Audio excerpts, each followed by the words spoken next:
of identifying the thickest and thinnest objects. Today Chotu is doing his drawing homework. Chotu has taken colors, a large piece of paper and few brushes to paint. Chotu, what are you painting? Pinky, I have thought of making a plant in an open field today. Chotu picks up a brush and starts making green field. But Chotu's brush is making a very thin line and Chotu is taking a lot of time to cover the green field. Oh, Chotu, your brush is very thin. It will take a lot of time to color the field with such a thin brush. So what should I do, Pinky? Chotu, if you take the thickest brush, then you will be able to paint the entire field very quickly. Okay, alright, Pinky. But which of these is the thickest brush? So children, can you identify the thickest brush amongst these three brushes? You are absolutely right, children. This brush is the thickest of these three brushes. Yes, this brush is the thickest. Let me use this to color the field. Oh wow, Pinky! I was able to color the field quickly using the thickest brush. Yes, but this thick brush cannot be used to make the plant. Yes, you are right, Chotu. So you can take the thinnest brush to make the plant. Yes, it will be easy to color the plant with a thin brush. But which is the thinnest brush, Pinky? Children, can you tell me which of these three brushes is the thinnest brush? You are absolutely right, children. This is the thinnest brush. Here it is, Chotu, the thinnest brush. Chotu finishes his painting quickly. So children, did you see that Chotu used the thickest brush to paint the green field and the thinnest brush to paint the plant? So children, can you tell me that which of these three books is the thickest book of all?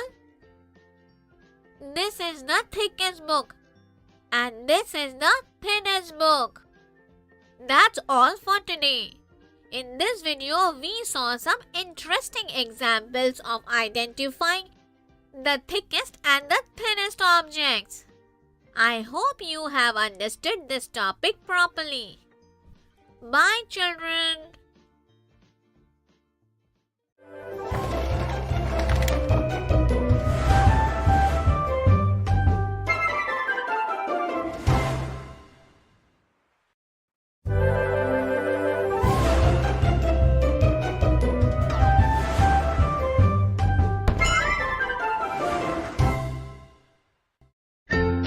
Identifying two-dimensional shapes.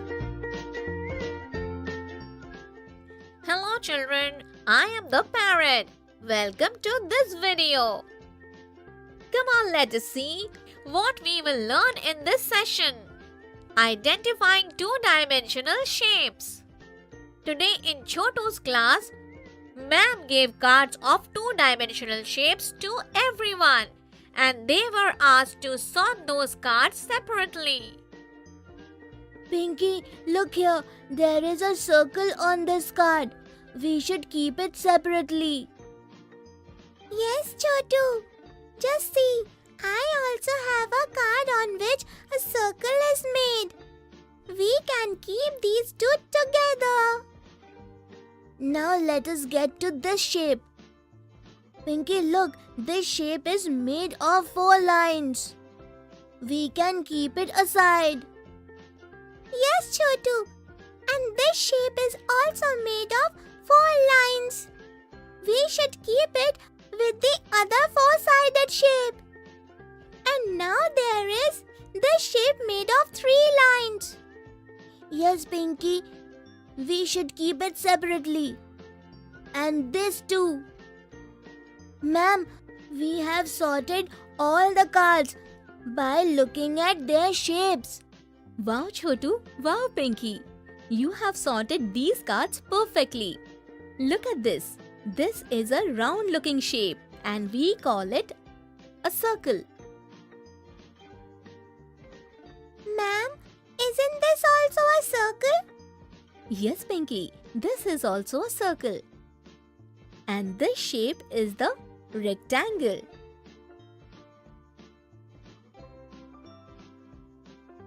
And we call it a square. Ma'am, what is the difference between square and rectangle? Both these shapes are made of 4 lines. Chotu, look carefully. This shape is made of 4 lines of the same length. That's why we call it a square. And here in this shape, all 4 lines are not equal. Only the lines opposite to each other are equal. The length of the adjacent lines are different. We call this rectangle. Like this is rectangle. And this is square. Okay, ma'am. And now let's see this shape. We call it a triangle. Ma'am, why do we call this a triangle? Pinky, because this shape is made of 3 lines. That's why we call it a triangle. Then that means this is also a triangle, right? Yes, Pinky, you are right. This is also a triangle. Children, today we recognize few two-dimensional shapes and their names. Like we call this round shape a circle. The 4-sided shape with equal opposite sides is called a rectangle.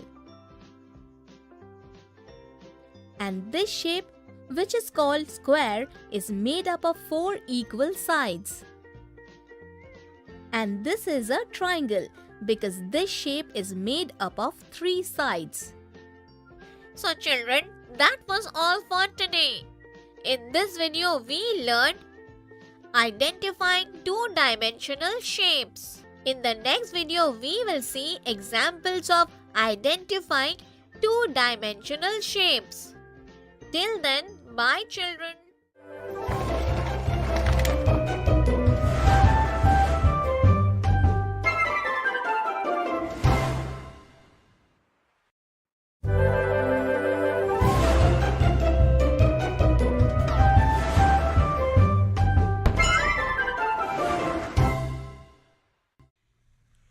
Tracing objects from the surrounding.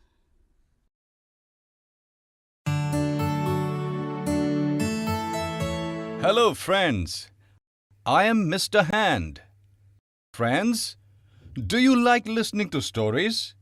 Yes? So listen carefully. There was a rabbit. He had grown very good carrots in his farm. One day, he went to meet his king brother.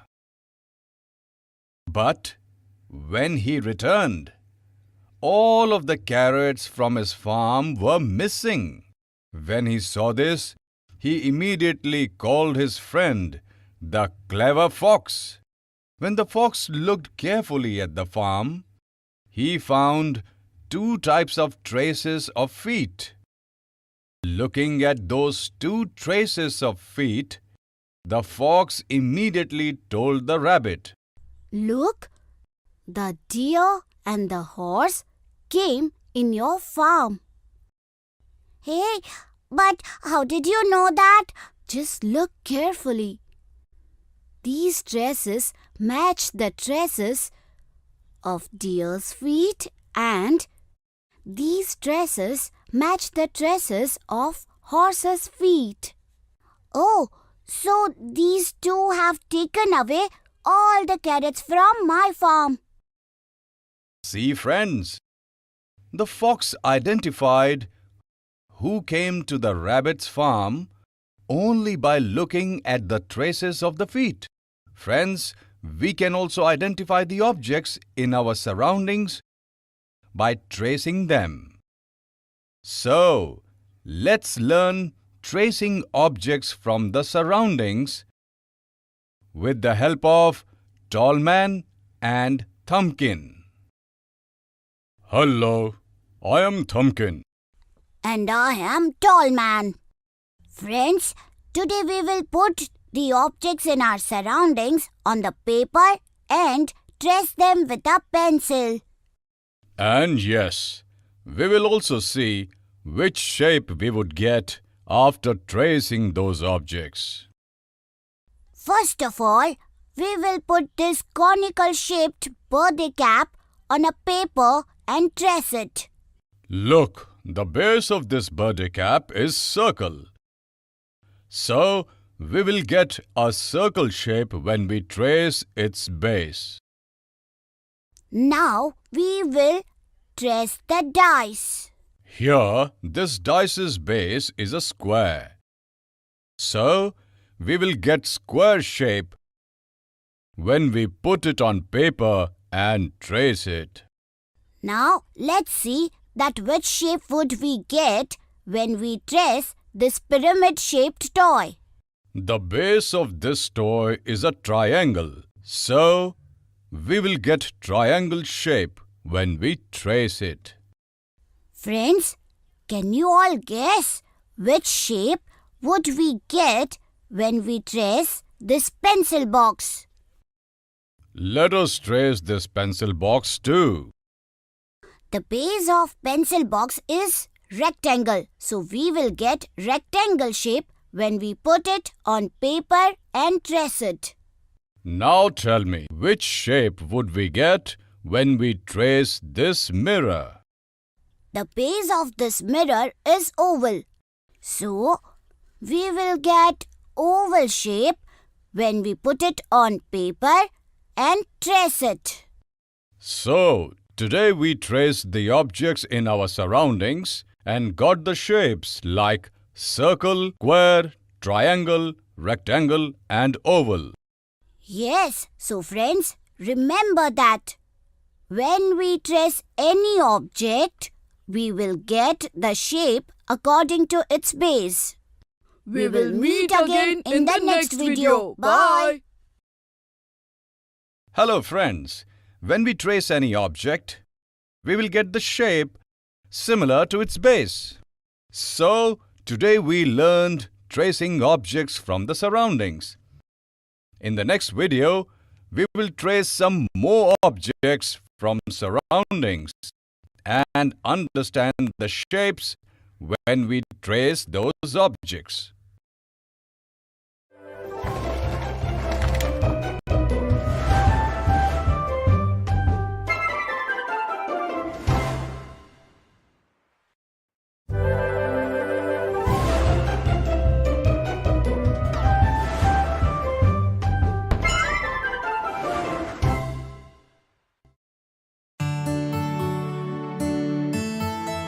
Friends, in the last video, after watching the story of the rabbit and the fox, we learned to identify the traced feet and also learned how to trace objects from surroundings. In this video, along with Thumbkin and Tallman, we will understand the shapes we get when we trace the objects from the surroundings. Friends, did you practice tracing of objects? Yes. So now tell me, which shape would we get when we trace these solid-shaped blocks? First of all, we will keep hexagon pyramid on a paper and trace it. The base of this hexagon pyramid is hexagon. Friends, you know what? When we trace any object, the shape we get will be the same as the base. Yes, so when we will keep this hexagon pyramid on paper and trace it, we will get the hexagon shape. Now we will trace the square pyramid. Here, the base of the square pyramid is square. Yes, we will get square shape when we will trace this pyramid? Look, this is a cylindrical shape. The base of a cylinder shape is a circle. So, we will get a circle shape when we trace the cylinder shape. Yes, so when we trace these solid shapes, we will get the shapes hexagon, square, and circle according to their bases. Now, let's look at another example.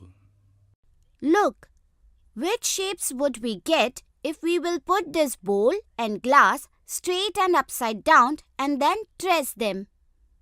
If we keep the bowl and glass straight like this, their base is a circle. Yes, so if we keep the bowl and glass upward and trace them, then we will get the circle shape. Now, if we will keep the bowl and the glass upside down like this, then The base of the bowl is square and the base of the glass is a circle. if we keep the bowl facing downward and trace it, then we will get the square shape. And if we keep the glass facing downward and trace it, then we will get the circle shape. You are right.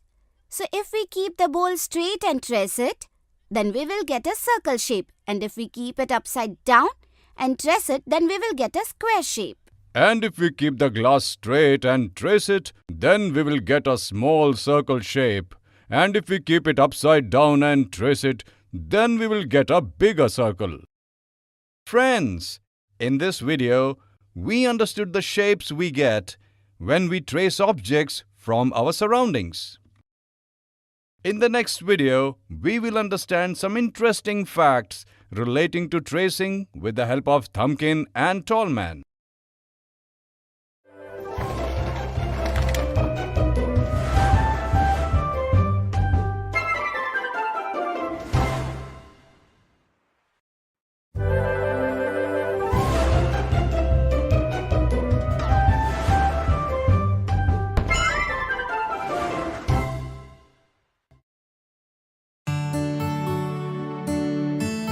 Friends, in the last video, you understood the shapes we get when we trace objects from the surroundings. Today, we will understand some interesting facts related to tracing objects. Hey, Tallman, look, this is cube-shaped toy. And this is cuboid-shaped toy. Now tell me, which shape would we get when we trace these cube and cuboid-shaped toys? Let's keep these toys on a paper and trace them. If we keep this cube toy on paper and trace it, then we will get a square shape like this. And if we keep this cuboid toy on paper and trace it, then also we will get a square shape like this. Oh, but why do we get the square shape when we trace both these toys? Because the base of these two toys are square. And we have traced both the toys with their base. Yes, I understood. Let's now change their base and keep both the toys like this. Now tell me, which shape would we get when we will trace these two toys? If we keep this cube toy on paper and trace it, then we will get the square shape like this. And if we keep this cuboid toy on paper and trace it, then we will get the big square shape like this. Oh, Tallman, we will get the square shape if we will trace this square toy. But when we trace this cuboid toy, we do not get a big square shape, but we get a rectangle shape.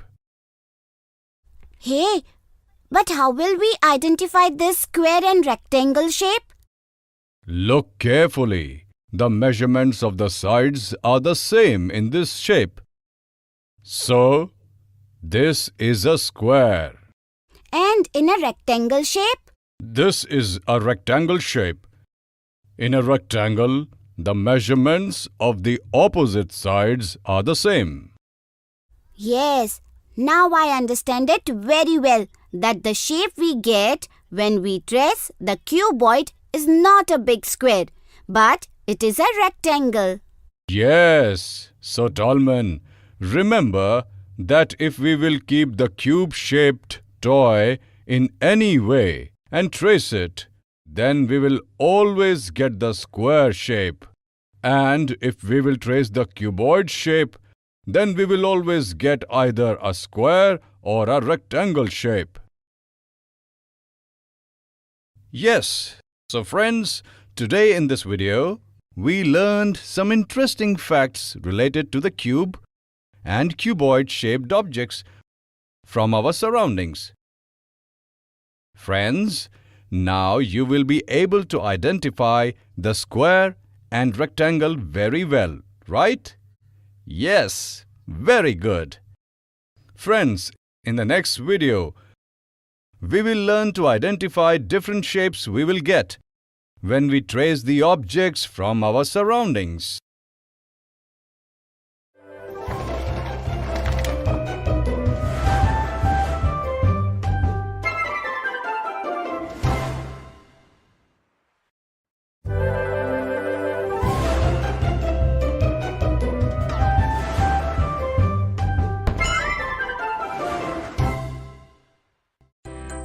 Interpreting data from daily life context.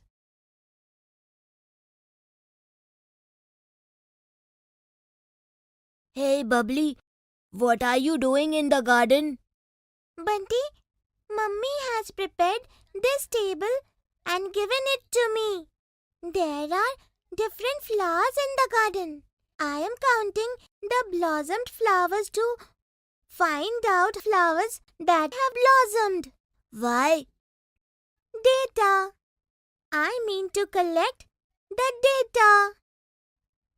Hey, but the data about all the blossomed flowers is already filled in this table.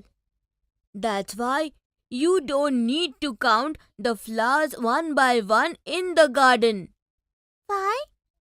Because whatever details that are already filled in this table about the flowers, you just need to understand those data.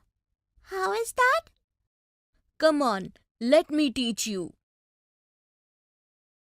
Today, in this video, we will learn to interpret data from the table. Look, there are different flowers in this garden. How many flowers have blossomed? That data has been collected and filled in the table. That's why it has been written on the top of the table the number of blossomed flowers in the garden. There are 2 columns in the table. In the first column, the blossomed flowers in the garden are written. Come on, read those. The names of the flowers are marigold flower, rose flower, and champa flower. From this data, we can know that 3 types of flowers have blossomed in the garden. Yes, first is marigold flower, second rose flower, and third is champa flower. Come on, now read the second column. What is the number of flowers? The number of marigold flowers is 6. The number of rose flowers is 4. And the number of champa flowers is 9. Yes, the data collected about the number of blossom flowers in the garden has been shown in this table. Yes, this is very interesting. And now I will not have to count the flowers one by one. After understanding the table, I have understood which and how many flowers have blossomed in the garden. What have you understood? I understood that there are 3 kinds of flowers, marigold, rose and champa, that have blossomed in the garden. And there are 6 marigold flowers, 4 rose flowers, and 9 champa flowers that have blossomed in the garden. Thank you, Bunty. You have really explained the data in the table very well. Yes. Okay. Now show me the second table which Mummy has given to you. Here it is. Hey, there are only pictures of fruits in this table. The number of fruits are not written.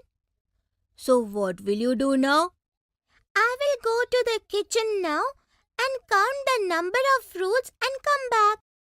Hey, stop! You do not have to go anywhere. Why?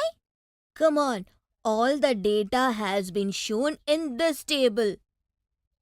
How is that? Look, which pictures are there in the column of fruits in the table? There are pictures of apple, pineapple, pomegranate and orange. Now have you understood that the data given is about which fruits? Yes, but how will I know the number of fruits without counting them? It is easy. How many pictures of apples are given in this table? There are 5 pictures of apples.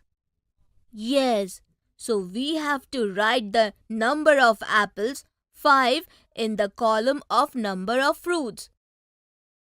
Similarly, there is 1 picture of pineapple. So we have to write the number of pineapples 1 in the column of number of fruits. There are 3 pictures of pomegranate. So we have to write the number of pomegranates 3 in the column of number of fruits. There are 4 pictures of oranges. So we have to write the number of oranges 4 in the column of number of fruits. Absolutely right, Bubbly. Now you will be able to interpret the data given in the table, won't you? Yes, it is very easy to interpret the data given in the table. Thank you, Bunty. Friends, in this video, you learned to interpret data from the table. In the next video, you will learn to interpret data from the table by using some examples.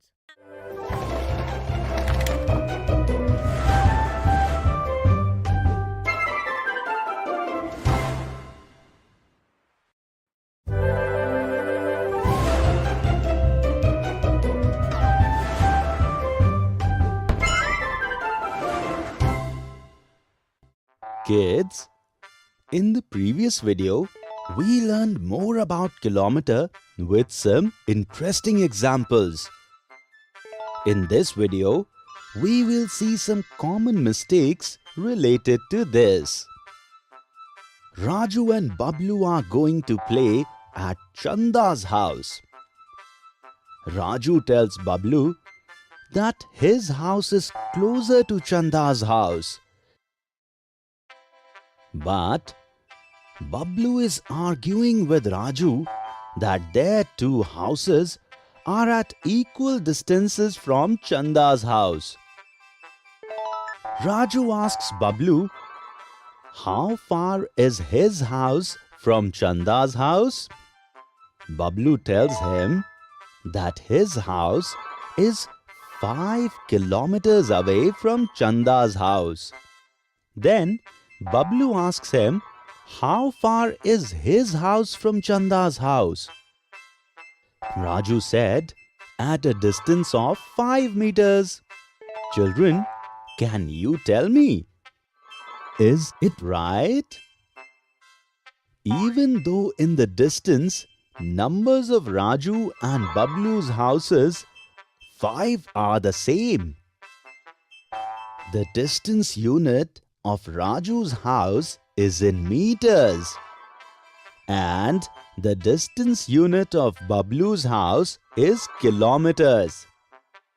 And kids, you do know which one of these 2 units is bigger, don't you? Yes, kilometer is a larger unit than meter because 1 kilometer is equal to 1000 meters. So, whose point is correct? Right. Raju's argument is right. His house is closer to Chanda's house.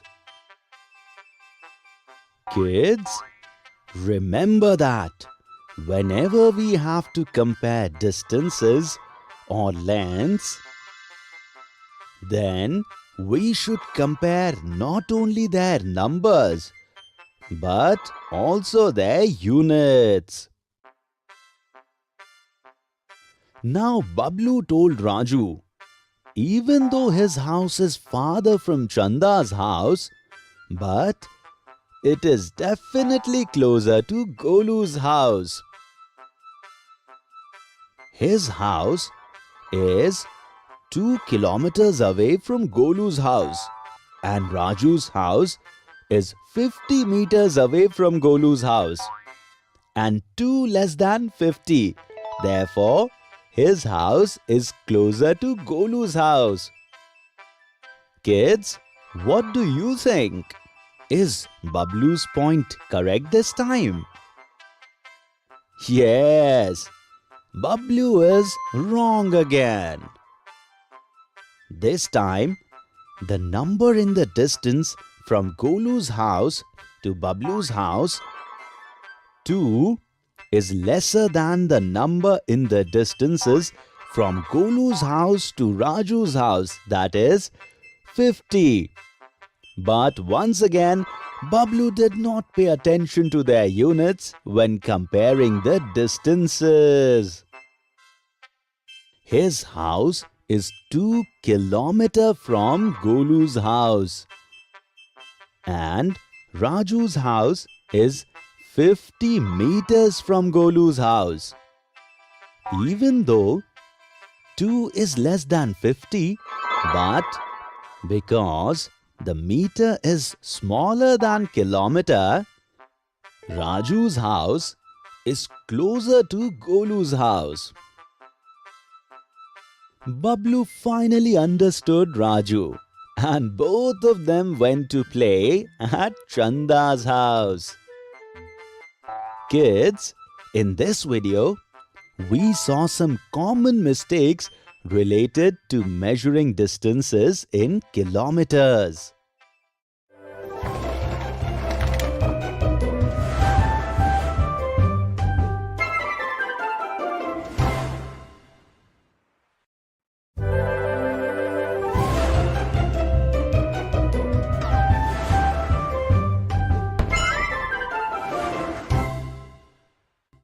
Children, in this video, we will learn about what is a meter and why do we use a meter.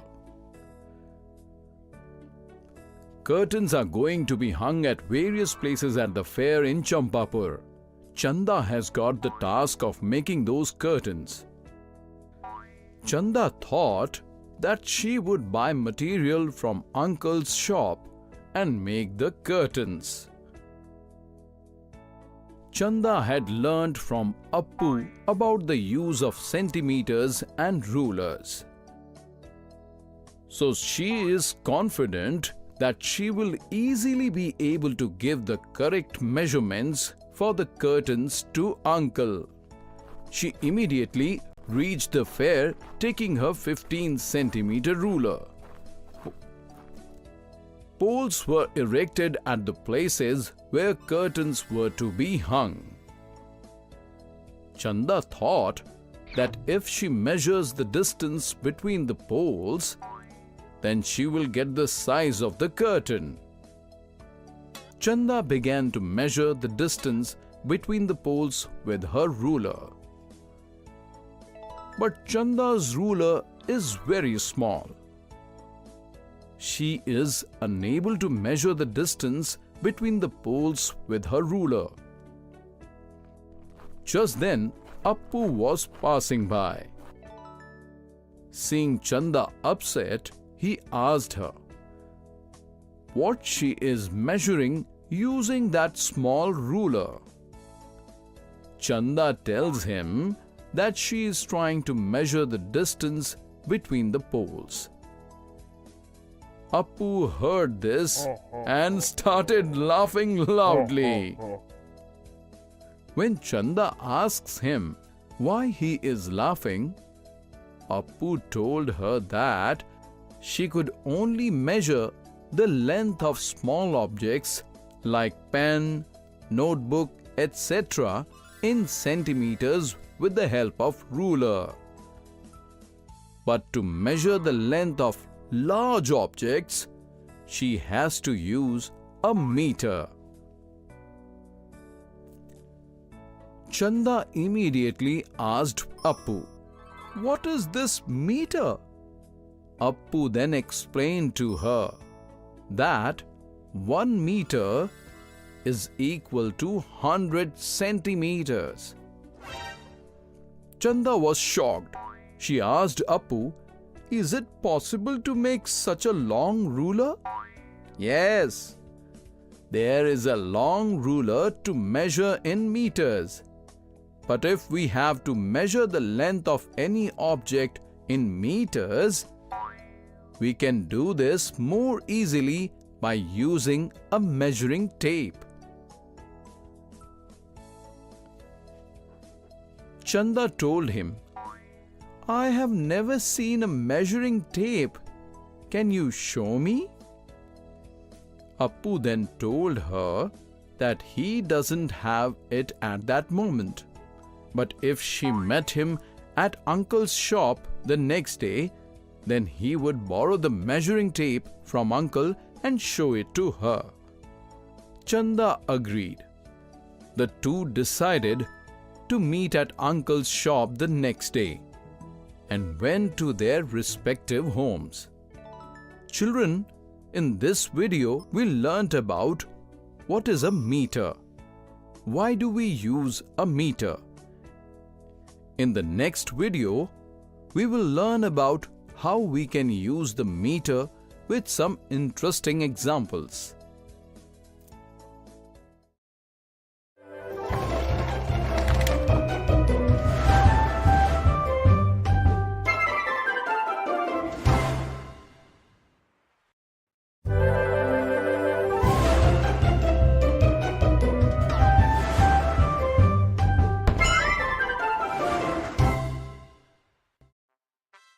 Children, in the previous video, we learned about what is a meter and why do we use a meter.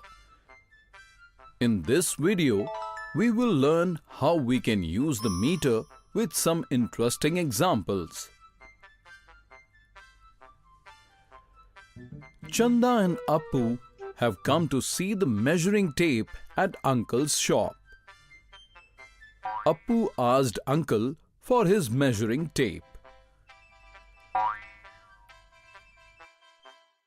Appu showed the measuring tape to Chanda. Chanda got very excited after seeing it. She asked Appu how she must use it. Appu told Chanda, "Look at these measuring lines. These small vertical lines show the measurement of centimeters, and the long vertical lines show us the measurement in meters." Appu took a material from uncle and measured it in such a way using the measure tape. Children, can you tell how long this material is? See, the length of the material is more than the length of 1 meter. But how many centimeters is one small line? 1 centimeter. This way, the length of this material is 1 meter and 4 centimeter. Chanda was shocked. She asked Appu, Is this possible? Can the length of objects be measured using both meters and centimeters? Appu laughed and said, "Yes, it is absolutely possible." Chanda then told him that she did not have such a measuring tape. So how can she measure the length of objects in meters? Appu returned uncle's measuring tape and went with Chanda to buy a measuring tape from the shop nearby. From there, both of them bought measuring tape for themselves. Chanda was very happy to get her measuring tape. Now Chanda asked Appu, "I don't understand. Which objects will be measured in meters and which objects will be measured in centimeters?" Children, here are few objects. Can you tell the length of which of these items will be measured in centimeters and length of which of these items will be measured in meters? Well done, children! You have answered correctly. We can measure the length of these items in meters and can measure the length of these items in centimeters.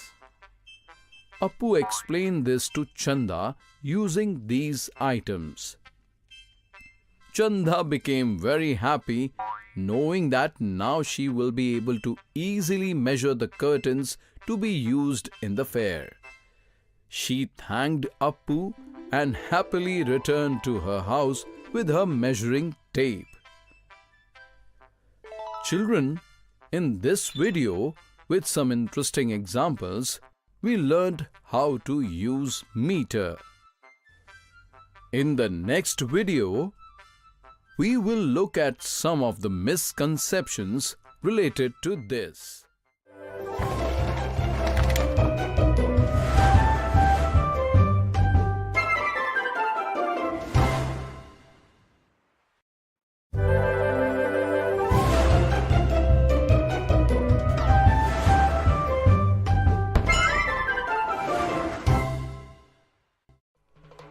Children, in the last video, with some interesting examples, we learned how to use meter and why we use it. In this video, we will look at some of the misconceptions related to this. Chanda measured the size of the curtains with her measuring tape. When Chanda reached Badbole uncle's shop to get her curtains stitched, Golu was also there buying material for his shirt from uncle. Chanda saw that Golu asked uncle for a 1 meter long material and uncle cut the material as long as his arm length.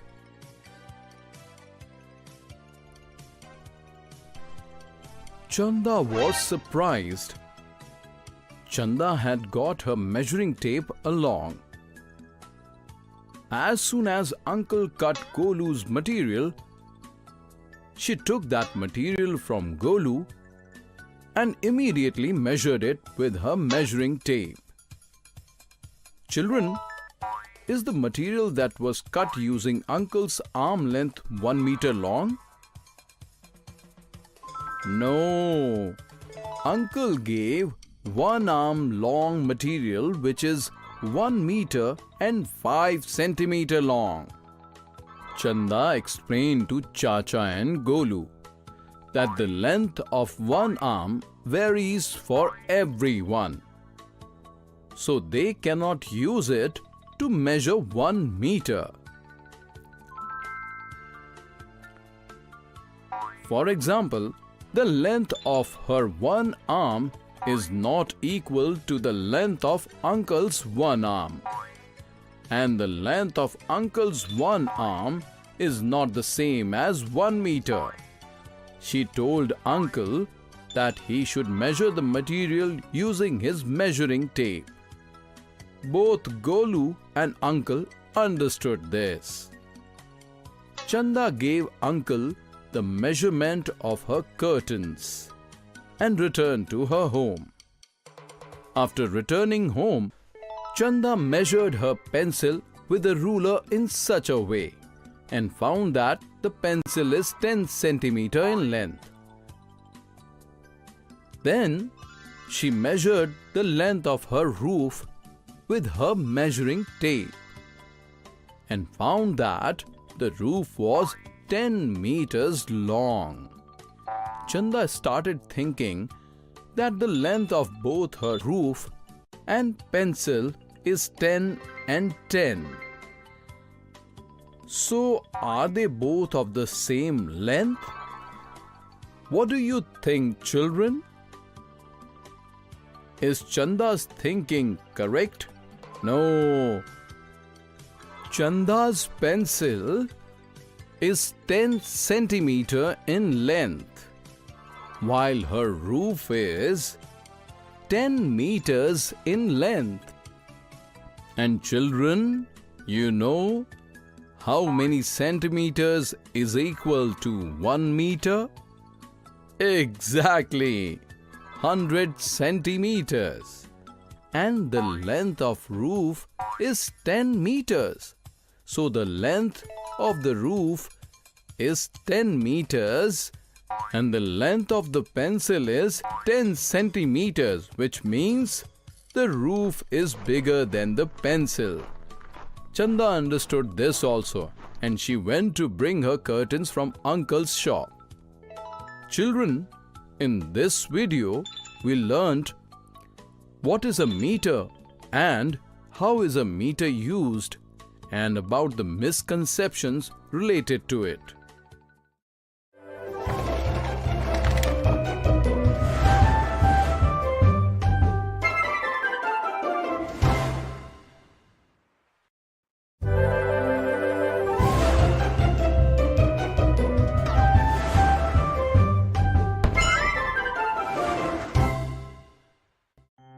Children, today we will learn about the use of data table.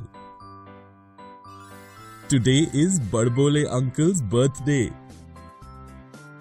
All friends are going to come to the birthday party. Uncle has bought a lot of fruits for the party. Apples, mangoes, bananas, oranges, guava, chiku, so many fruits. But what is this? Uncle looks upset. Chanda has come to uncle's house to help him. Seeing uncle upset, Chanda asked him, "Uncle, why are you so upset?" Uncle told Chanda, "I have to make delicious barfi for the guests. But there are so many fruits here that I cannot understand which fruit has the maximum quantity among all of these." Chanda told uncle, "I will help you. You count the apples and I will count the guavas." Chanda and uncle started counting fruits together. Uncle counted the apples. The total number of apples is 28. Chanda counted the guavas. The total number of guavas is 35. Now Chanda asked uncle to count the mangoes, and she herself started counting chikkus. Once again, both of them started counting the fruits. Upon completion, it is found that uncle has 32 mangoes and Chanda has 13 chikkus. In the end, uncle quickly counted the oranges. Uncle has 47 oranges. After counting all the fruits, Chanda asked uncle, "How many apples did he say there were?" Uncle tried very hard to remember, but he could not remember the number of apples.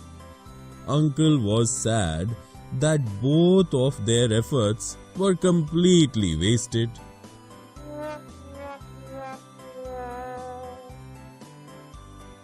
Chanda told Uncle, Don't be sad, Uncle. I have another solution for this too. Chanda quickly made a table like this on a paper. Uncle, we can use this table to write down the number of fruits so that we don't forget them when we finish counting them. Here I have written the names of all the fruits.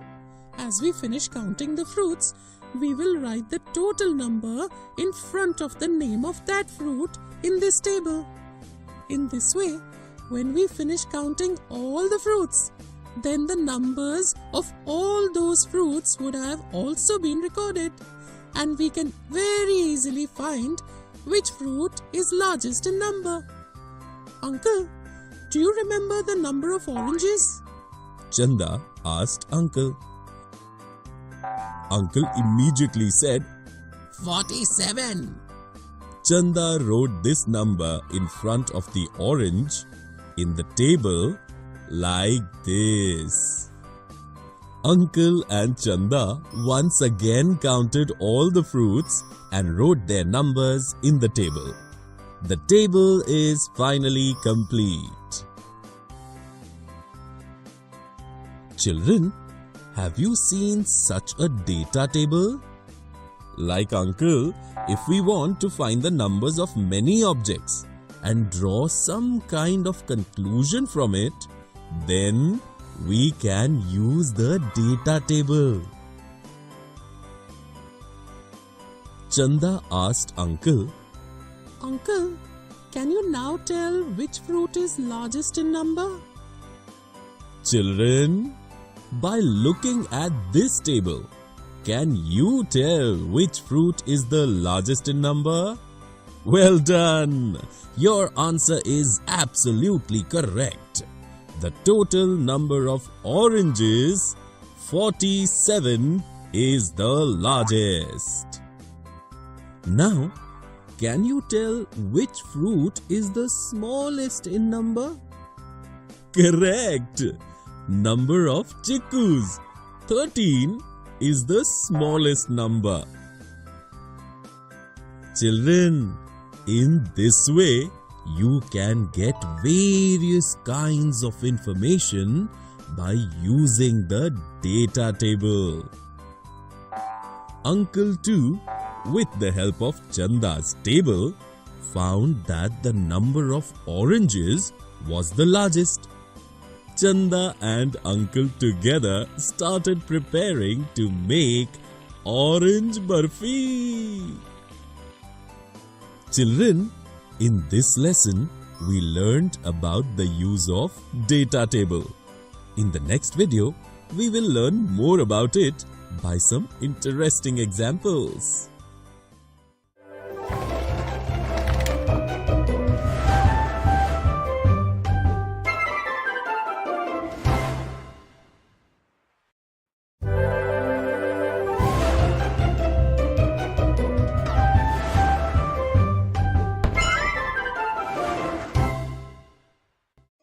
In the previous video, we learned about the use of data table. In this video, we will learn more about it through some interesting examples. Chanda is returning home after helping Uncle with his party preparations. She met Golu on the way. Golu asked Chanda, Chanda, what will you gift Uncle for his birthday? Chanda remembered that she had many colorful beads. She told Golu, Why don't we both make a necklace of beautiful beads for Uncle? Golu quickly agreed and both came to Chanda's house. Chanda had a box filled with many different colored beads. Golu got very excited on seeing red, green, blue, yellow, and white beads. He made a drawing of blue and yellow beads on a paper like this and said to Chanda, Chanda, let's make a necklace of this design. Children, how many yellow and blue beads do you see in Golu's design? Yes, Golu's design consists of 12 yellow and 6 blue beads. But all the beads are scattered. Chanda and Golu are not able to understand whether they have enough blue and yellow beads to make the necklace according to Golu's design or not. Chanda immediately remembered that she could also find a solution to this problem by making a data table. She and Golu together counted the number of beads and wrote them in a data table like this. Children, can you see this table and tell if Chanda and Golu have enough beads to make their necklace? If you want, you can stop the video and find the answer. Yes, Chanda has 10 blue beads, and to make the necklace according to Golu's design, she only needs 6 blue beads. Therefore, Chanda has enough blue beads to make the necklace. In the same way, how many yellow beads does Chanda have? 25. And how many yellow beads does she need? 12. In this way, Chanda also has enough yellow beads for making the necklace.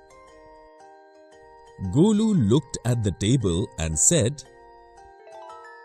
Chanda, we can use one of the other color beads too instead of the yellow beads. Which color beads can Chanda use instead of yellow colored beads? That's correct. According to the design made by Golu, Chanda needs 12 yellow beads. We can see in the table that only 34 is more than 12, which is the number of white colored beads. Therefore, to make the necklace, Chanda can also use white colored beads instead of yellow colored beads. Chanda liked Golu's suggestion very much. Now, Chanda and Golu together made a necklace of white and blue beads for Uncle.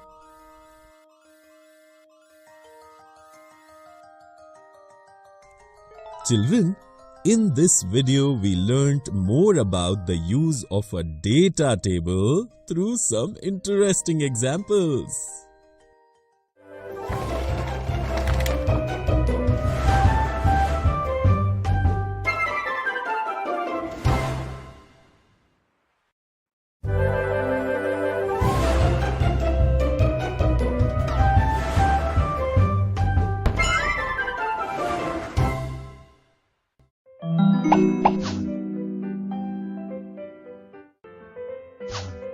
Hello children.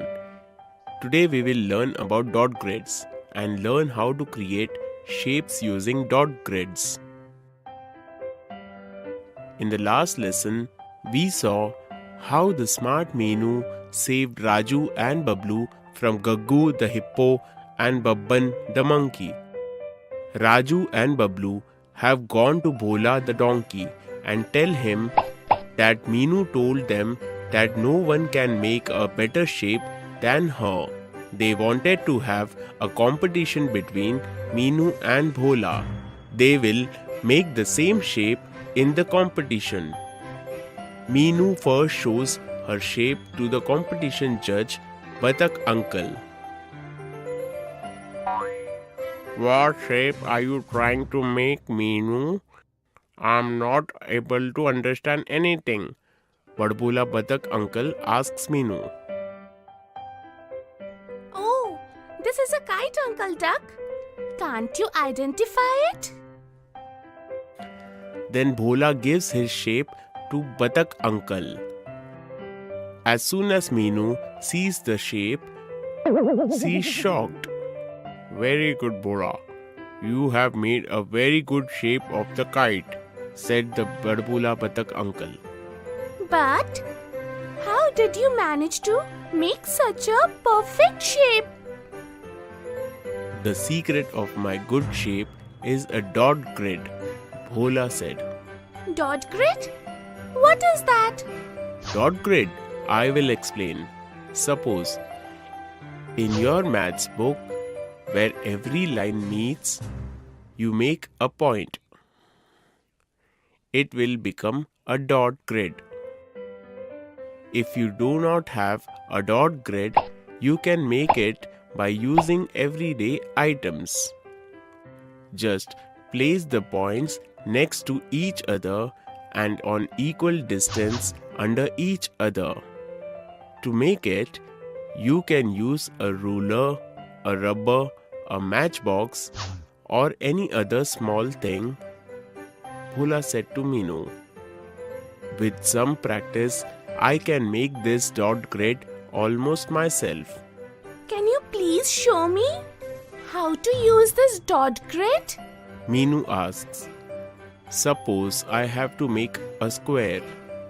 Then I'll join these dots, that is points, then these 2 points, and then finally I will close the square in this way.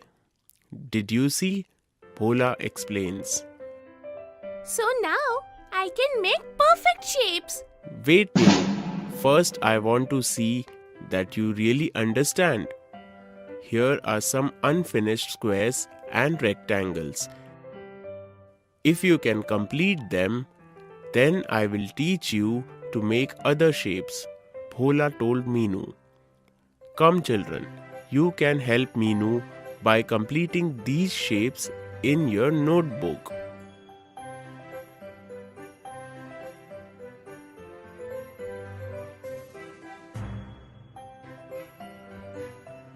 Very nice. Now you can try to make flowers, boats and stars, Bhola told Meenu. Children, you can also practice making this with us. First make flowers.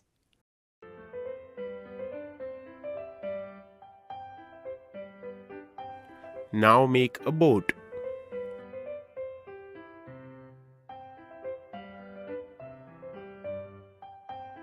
And now make stars.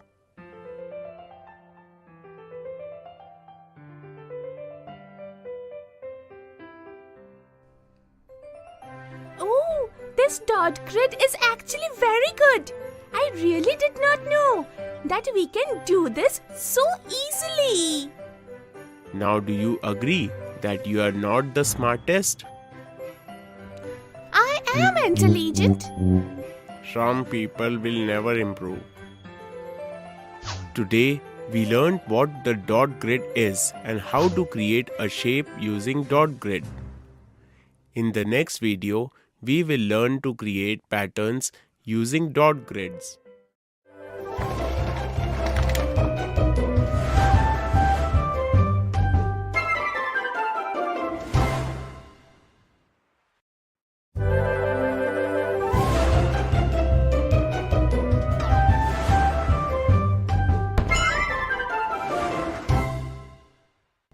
In the previous video, we saw that what is dot grid and how to create a shape using dot grid. In this video, we will learn more about this using some interesting examples. Meenu is very sad because she could not prove that she is smartest. She went to sleep feeling very sad. In her dreams, she sees a dot grid flying. She feels as if she herself is flying in the sky over her village. Meenu is very happy that she can fly. She flies into Chanda Squirrel's house. Chanda is watching TV. But what is this? Chanda cannot see her. Meenu is very happy to know that she cannot be seen. She made this type of pattern on Chanda's TV. After yesterday's defeat, she starts thinking about how to make this pattern using the dot grid. What is this? She can suddenly see a dot grid behind the pattern on the TV. Meenu starts jumping happily. Let's see how we can make this pattern using the dot grid. First, we will join these two dots and create a vertical line like this. Now we will draw a horizontal line from this dot. Then we will join these two dots to make a slanting line. Then we will repeat the same method for another triangle. And that's how we make our pattern using the dot grid. After this, Meenu wanted to see what Golu Panda is doing. She flies off to his house and sees that he is struggling to wear trousers. There is such a pattern on his trousers. Meenu laughs upon seeing Golu. It is good that he cannot see her. Meenu thinks how can she make this pattern using the dot grid. Suddenly, Meenu sees a dot grid on his trousers. Meenu is shocked. With the help of a dot grid, this pattern can be easily made. Meenu thinks to herself. Come children, let's take a look at how Meenu makes this pattern using the dot grid. First we will create a square like this. Now we will create another square below using this corner of the first square like this. Now we can complete this pattern like this. Isn't this fun? Can you complete this beautiful pattern with the help of a dot grid?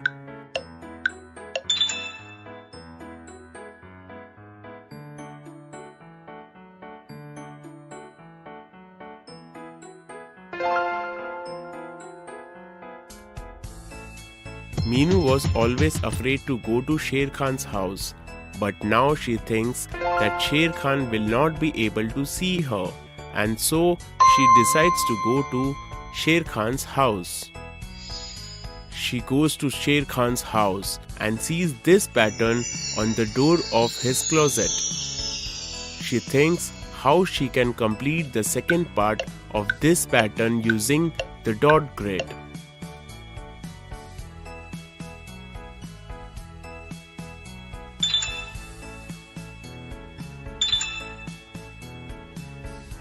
Yes, in this way, we can complete the second part of this pattern. Now kids, this is an exciting question for you. Can you complete the second part of this pattern?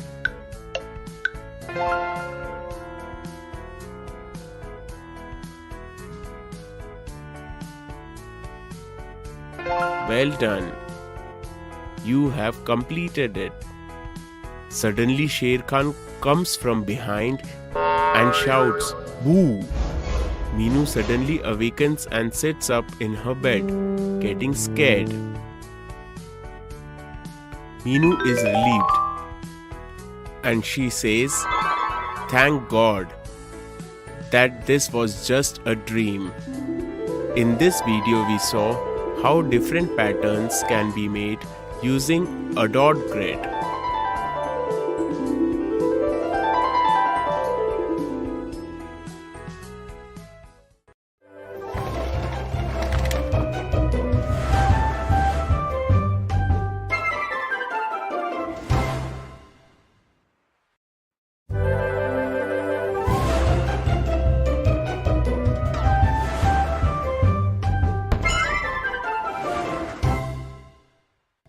Hello children. In this video, we will learn how different utensils can have the same capacity. To give as gifts to Chanda and Golu, Babban has bought two identical 1-liter bottles from the market. Babban thought, why not decorate these two bottles in colored paper and give them to his friends? Thinking this, Babban lifted one of the bottles from the table. Oh no! The bottle slipped and fell from Babban's hand. And it broke. Babban immediately went to buy another bottle. He asked at every store, but could not find the same bottle anywhere. Frustrated, Babban reached Gaggu's shop. But Gaggu did not have the same bottle. Gaggu looked at Babban, how sad he was, and asked why he can't buy another bottle. Then Gaggu showed Babban another bottle. Babban said on seeing that bottle, "It is much smaller than this bottle of mine. Then its capacity will not be 1 liter. I have to give a bottle of 1 liter capacity to both my friends." Children, is Babban correct? Will the capacity of this bottle be less than this bottle? Gaggu filled Babban's bottle with water. Now he poured the water from Babban's bottle into his bottle. What's this? Gaggu's bottle was also completely filled. Babban too was shocked like you.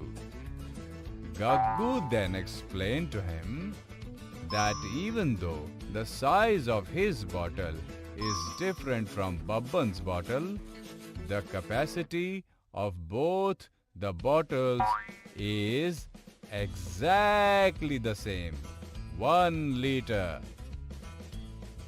Children, it is possible that the capacity of different shaped containers is exactly the same. Babban understood what Gaggu said. He bought that bottle from Gaggu and happily went to his house. The next day, he gave the bottles to Chanda and Golu as gifts. Both friends were very happy to see their gifts. They thanked Babban and returned to their respective homes. Upon going home, Chanda immediately filled her bottle with water.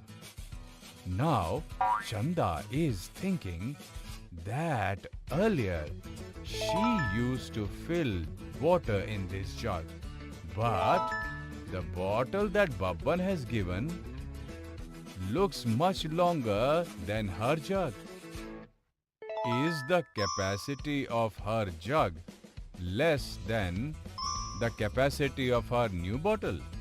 Children, can the capacity of a jug and a bottle be the same? Chanda filled her new bottle completely with water. Then she poured water from her bottle into her jug. Children, can you see this? Chanda's jug was completely filled with her bottle's water. What does this mean? That's right. This means the bottle and jug are exactly of the same capacity. 1 liter. Chanda became very happy to know that Babban gifted her a bottle of the same capacity as her jug. She poured water from her jug into her new bottle and filled her bottle and started dancing happily. Children, here are some containers and capacities. Can you pair the containers with the equal capacity? Well done, children! You have made perfect pairs. Children, in this video, we learned that how different utensils can have the same capacity.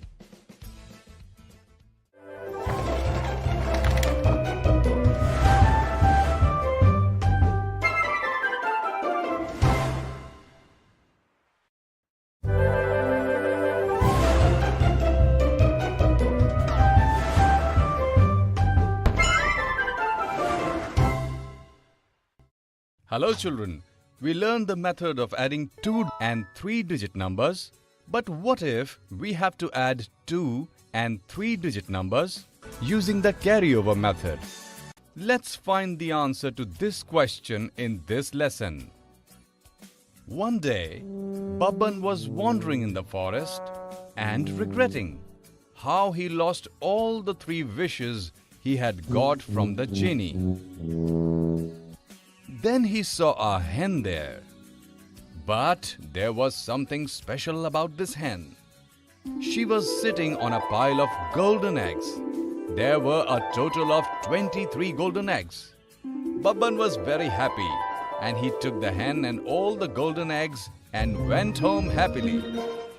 Babban fed the hen daily for a week. And in a week, the hen laid another 36 eggs. Babban is thinking, how many gold eggs he has now? Let us help him.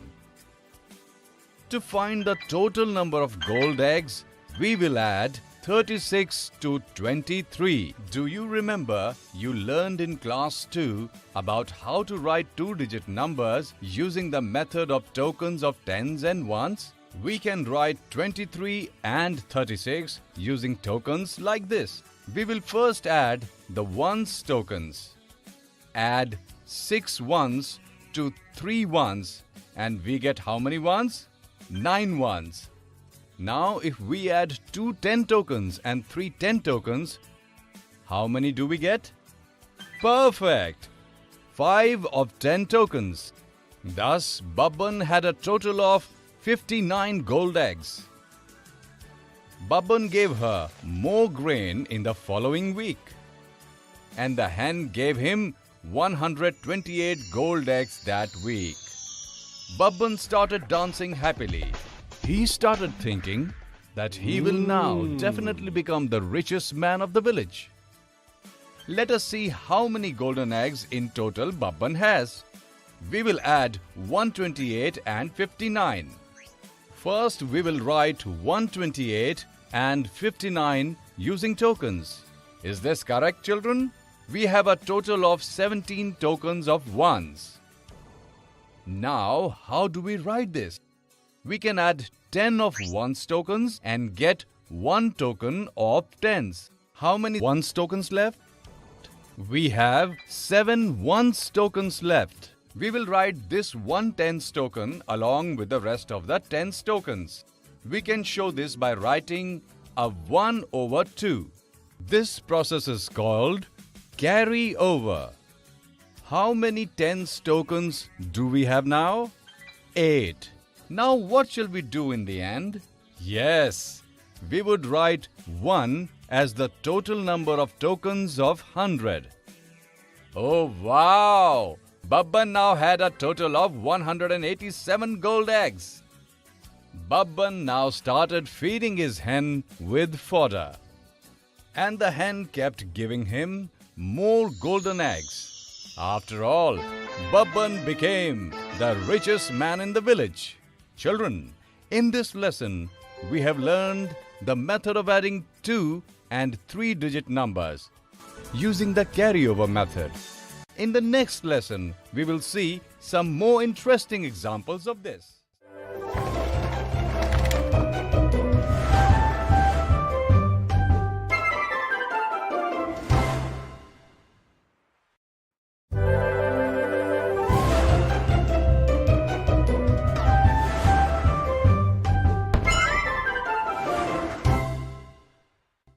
Real life problems. Today we'll see how mathematics can be used in day-to-day activities. Hey kids, you already know this talented boy Vimal, right? And this is his family. As you know, Vimal runs a vegetable cart to earn for his family. He was suggested by his uncle to take a loan from the bank for his vegetable cart. Vimal had borrowed 500 rupees from the bank to set up the vegetable cart. As a result, he pays 51 rupees to the bank every month. Vimal told his father that within 10 months, he will repay all the money to the bank. Kids, can you tell how much total money Vimal has to pay back to the bank?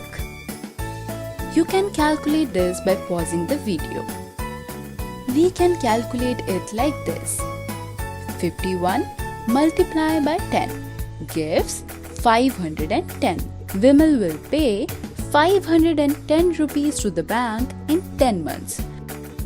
Before taking money from the bank, one of the neighbors, Ghanshyam, suggested Vimal's father to borrow money from Pushkar, the moneylender.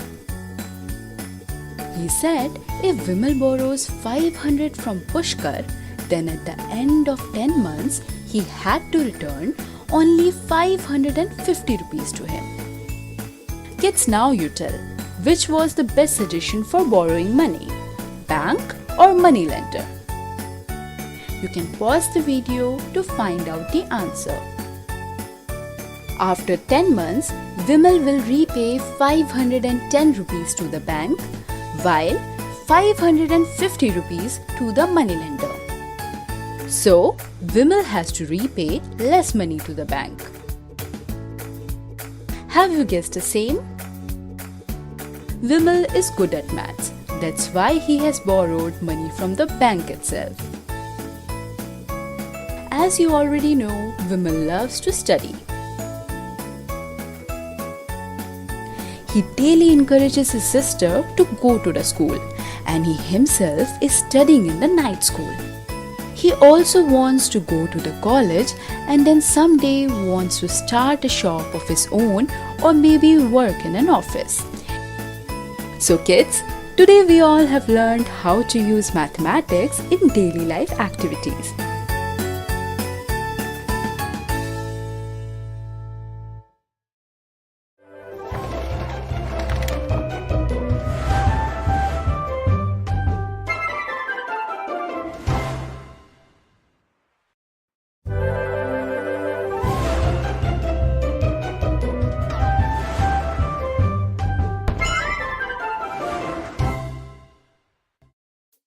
Real life problems. Today we'll see how mathematics can be used in day-to-day activities. This is Karim Bhai. Last year, the yield of his crops was not so good.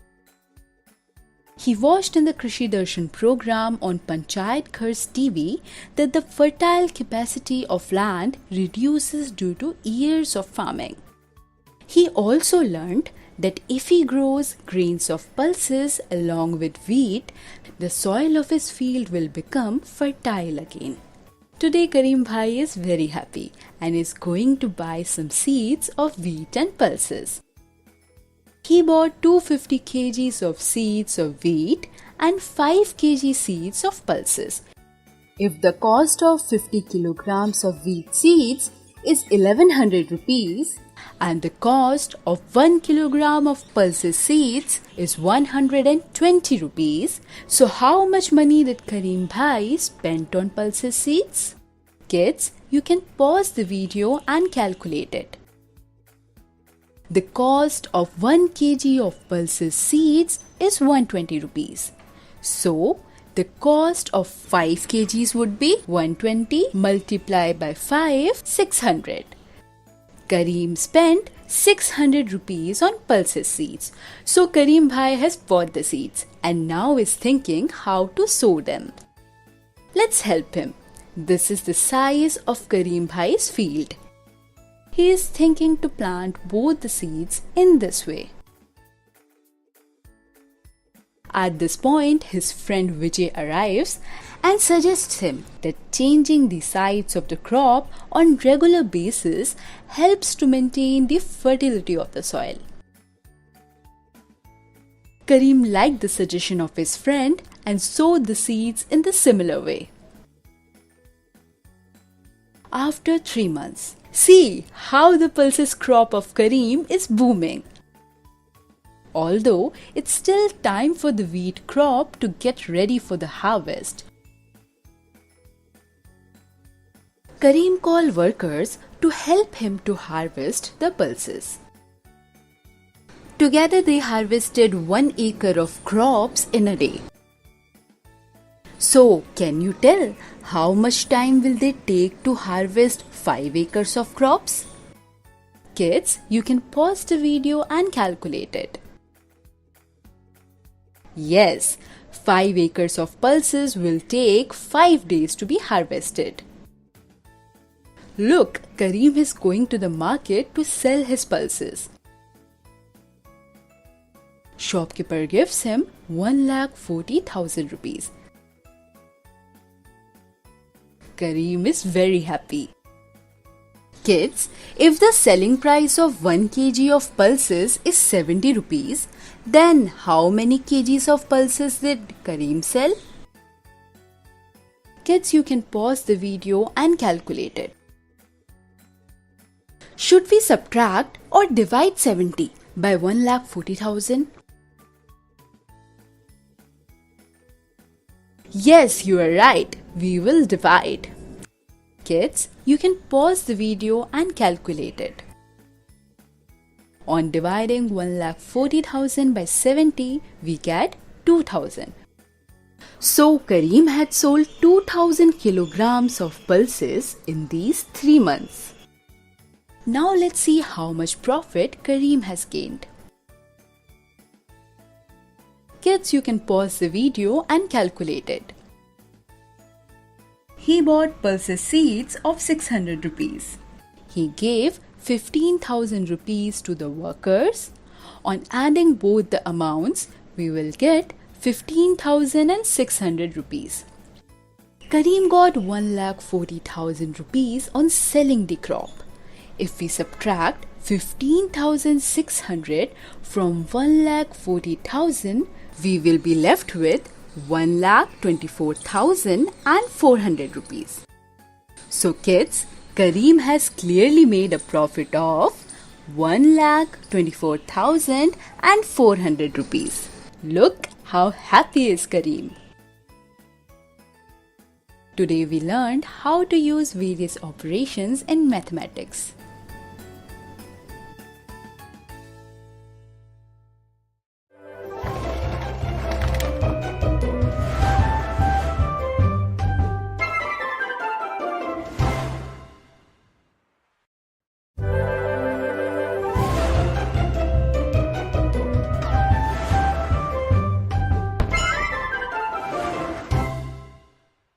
Real life problems.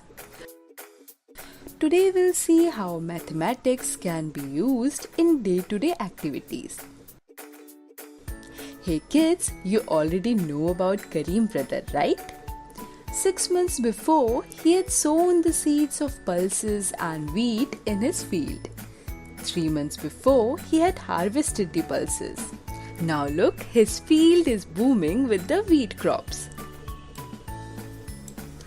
In order to protect his crop field from unseasonal rains and insects, he wanted to harvest and sell it as soon as possible. For this, he hires 15 laborers. Together they harvested 1 acre of crops today. So kids, can you tell how much time will they take to harvest 5 acres of crops? Kids, you can pause the video and calculate it.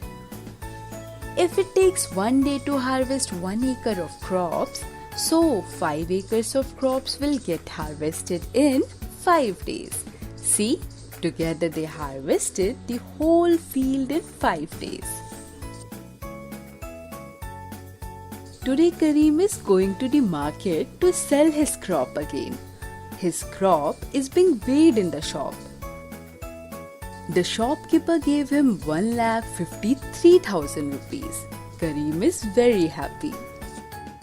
If the selling price of 1 kg wheat is 17 rupees, so can you tell how many kgs of wheat is sold by Kareem? Kids, you can pause the video and calculate it. If we can buy 1 kg of wheat at the rate of 17 rupees, how much wheat can be purchased with 1,53,000 rupees? For this, we'll use the operation of division. On dividing 1,53,000 by 17, we'll get 9,000. So Kareem has sold 9,000 kilograms of wheat today. Kareem has reached his home and is doing the calculations. He wants to see how much profit he has made today. As you know, Kareem had bought 250 kilograms of wheat seeds. 50 kilograms of wheat seeds cost 1100 rupees. So the price of 250 kilograms of wheat seeds will be 50 multiplied by 5, which is 250. So 1100 multiplied by 5 is... Kids, you can pause the video and calculate it. We can also add 1100 up to 5 times, like this. Or we can multiply 1100 by 5 like this. So kids, have you noticed we have got the same answer with both the operation of mathematics, 5000 and 500. You can choose any of the operation whichever you find easier. So Kareem had spent 5,500 rupees on wheat seeds. Kareem pays 500 rupees to each worker for a day's work. So in total, how much money did Kareem pay them for 5 days of work? Kids, you can pause the video and calculate it. A worker got 500 rupees as wages for a day. So total wages for 5 days is 500 multiplied by 5 means 2,500 rupees. There were a total of 15 workers, so we'll multiply 15 by 2,500. And the answer is 37,500 rupees. In total, Kareem gave 37,500 rupees to the workers. Come, let's find out the total profit earned by Kareem. Kids, you can pause the video and calculate it. 5,500 rupees was spent on wheat seeds. Total wages paid to laborers was 37,500 rupees. On adding both of them, we'll get a total of 43,000. Kareem got 1,53,000 on selling the wheat crops. Now if we subtract 43,000 from 1,53,000 rupees, we'll get 1,10,000. Oh wow! Kareem has earned a profit of 1,10,000 rupees. Kareem is very happy because by growing 2 different kinds of crop, his field has become more fertile. At the same time, now he can buy a cow with the profit he earned by selling both the crops. He's also planning to keep the rest of the money in the bank. So today we learned how to use various operations in mathematics.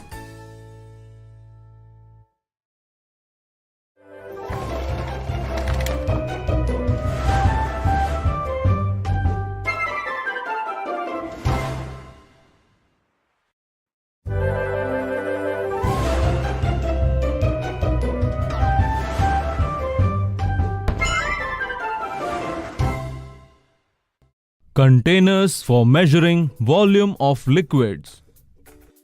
Today, we will learn how to measure volume of liquids using containers of standard units. Why are you all looking so upset? Elephant was ordered by his mother to bring 2 liters of milk, but he forgot to bring vessel to fetch it. We all are looking for a right vessel to help the elephant. Can you help us? Yes, I will definitely help you. But first answer some of my questions. Yes, ask. Okay, just look at the nearby shop and tell me what are those things that are found in a bottle. Bottle of honey, bottle of cold drink, bottle of oil, Bottle of shampoo. Well done. Can you match all these liquids with their right amount? Bottle of honey is of 500 ml. Bottle of cold drink is of 200 ml. Bottle of oil is of 5 liters. Bottle of shampoo is of 1 liter. Exactly. So we saw that we use liters as units and big containers for liquids which have more volume. And for liquids whose volume is less, we use small containers and smaller units such as milliliter for them. Okay, so we want a big container for the elephant so that he can fetch 2 liters of milk. Yes, you got it right. Could you please explain it more elaborately? Sure, look at this example. Chandu brother, how much milk do you want today? I want 4.5 liters of milk today. Look Bholu, the milkman has 4 vessels. The largest one is of 1 liter, then 500 ml, then 250 ml, and then the smallest one is of 100 ml. Brother, which vessel will you use to give 4.5 liters of milk? I will use 1 liter container for 4 times to measure 4 liters of milk and 500 liters of container to measure the rest half a liter of the milk. Let me tell you another way. You can also measure 4 liters of milk by using 1 liter of container for 4 times and 250 ml container for 2 times. Yes, this can also be done. Pinky, bring a container to fetch the milk. Bholu, which container will be perfect for fetching milk? I think this jug is perfect to contain all the milk. This jug wouldn't be able to contain 4.5 liters of milk. This will only contain 2 liters of milk. We shall use a small vessel. Daddy, is the vessel perfect for fetching milk? Pinky, this vessel is small for containing that much milk. It can only carry 4 liters of milk. Bring a bigger vessel than this. Bholu, this vessel is also not fit for carrying that much milk. So, you take this big vessel. Yes, that would be fine. Is it the right vessel? Yes, this can carry 4.5 liters of milk. Let me pour milk into this. Daddy, how much milk have you used for making tea? Son, I have used 1 liter of milk. Okay, now tell me, if I have used 1 liter of milk out of 4.5 liters of milk, then how much milk is left? After taking out 1 liter, we are left with 3.5 liters of milk. Very good, Pinky. Now, could you please bring the cup of tea? Sure, Daddy. Here is the cup of tea. If each cup carries 200 milliliter of tea and I have made 10 cups of tea, now can you tell me how much milliliters of tea I have prepared? 2000 milliliter. 200 multiplied by 10 means 2 liter. Yes, you both are right. Daddy, how many teacups are sold yet? I have sold 10 cups till now. 7 cups means how much tea we have sold, Bholu? If 1 cup contains 200 milliliter of tea, then 7 cups contain 7 multiplied by 200. That is 1400 milliliter of tea. So it means 1 liter and 400 milliliter of tea is sold. Yes, you are right. Now tell me how much tea is left? This is quite easy. If we subtract 1400 from 2 liters or 2000 milliliter of tea, we will be left with 600 ml of tea. So, what have we learnt from this example? We have learned how to measure volume of liquids using containers of standard units. Now we can help elephant. Yes, now I will go and bring a vessel to fetch milk.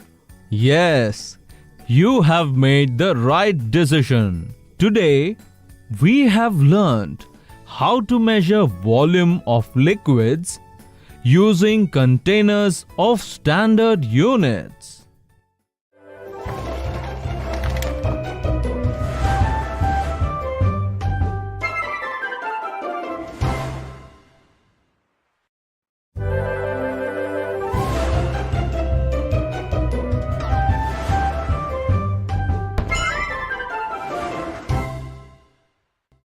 The World in My Home, Part 2.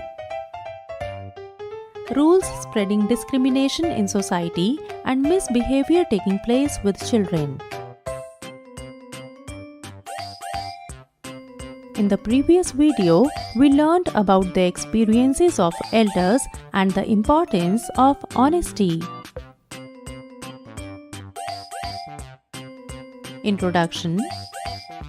In this video, we will learn about the rules spreading discrimination in society and about the misbehavior taking place with children.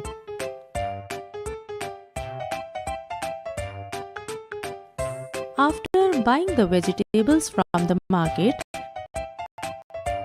Bittu returns home and gives the bag of vegetables to his mother.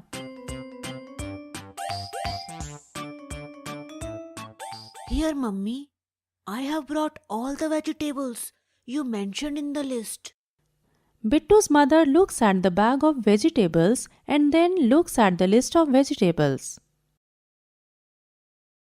Oh, Bittu, I forgot to write onions. You have to go to the market again. What? Again? Sorry, Bittu, I forgot. You do one thing.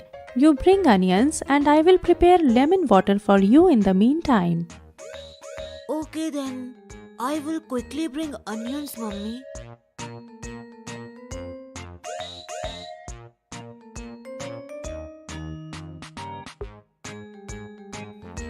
Bittu reaches the market and sees Meenu near her father's cart. Hey Meenu, you are here? Where is Uncle? Father has gone to the bank for some work. But why did you come again? Father just told me that you came to buy vegetables from here. Mummy forgot to write onions in the list, so I came again. You look tired because of your 2 consecutive visits. Would you like to drink some water? Yes, Meenu, that would be nice. Do you have any problem with drinking water from my house? No, but why did you ask that? Because yesterday when I offered water to my friend who was coughing a lot while returning from school, she refused. She told me that her grandmother told her not to drink water from my house. Why do you think the grandmother of Meenu's friend would have said this?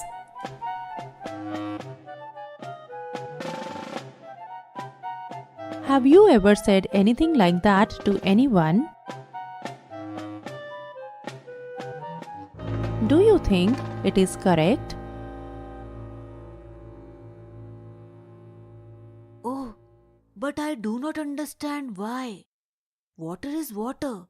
It doesn't matter whose home it belongs to. Grandpa says that to drink water, it just needs to be clean, nothing else. Your grandpa said such a nice thing. That's correct. Bittu, give me the bag. I will give onions in it. Yes, of course, Meenu. Meenu starts getting onions from the cart.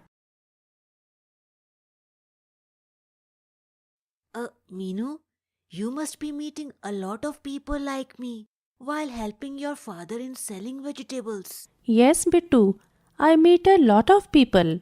Then it must be nice to meet so many new people. Yes, but I am afraid of an uncle who comes to buy vegetables. Sometimes I hide when he comes. Why is that, Meenu? He holds my hand in a very strange way while giving money. I don't like it at all.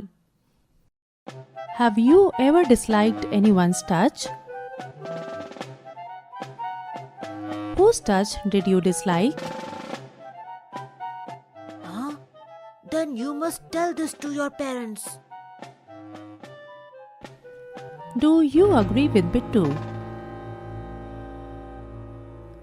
What do you think can be done when such incidents happen?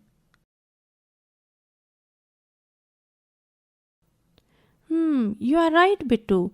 Today, I will tell my parents about it. Yes, absolutely. Now, take your bag of onions. Bittu starts walking with his bag of onions when suddenly he remembers something. Hey, Meenu, I forgot to ask you one thing. What is it, Bittu? Will you come to play with us this evening? We play in the ground near Ravi's house. No, Bittu, I will not be able to come.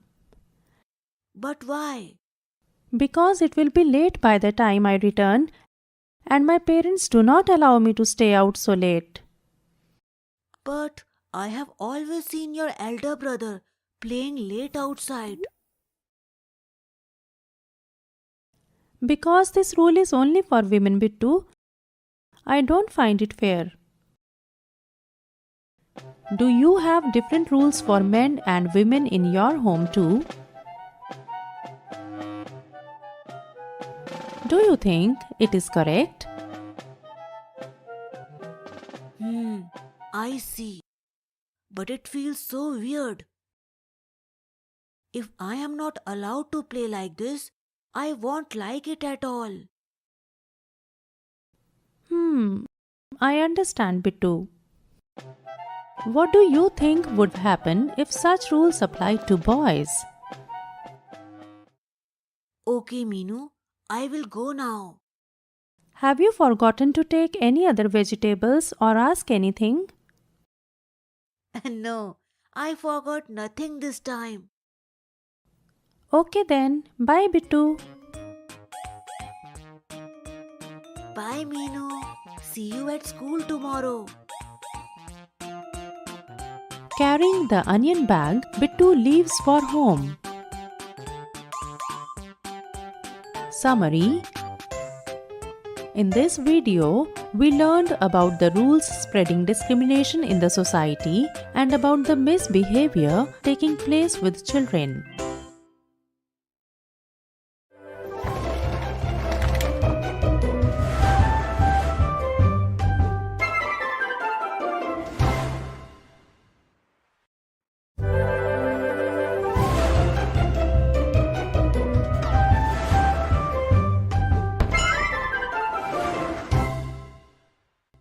A Day with Nandu.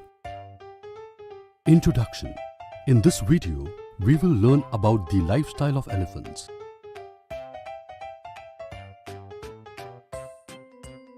Today, Zia is sitting with Bobo and doing her homework.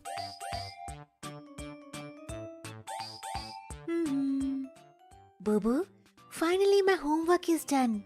Let's draw a picture now. But whose picture shall I draw?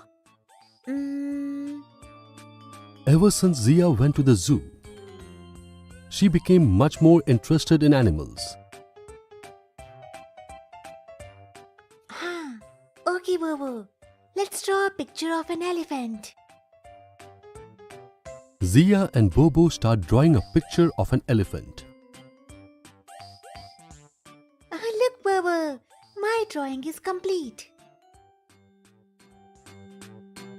Do you like this elephant drawn by Zia? Do you feel there is anything strange in this picture?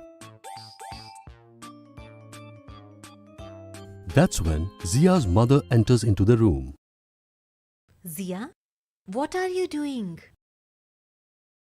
Mummy, I am drawing the elephant that we saw at the zoo. Look, how is it?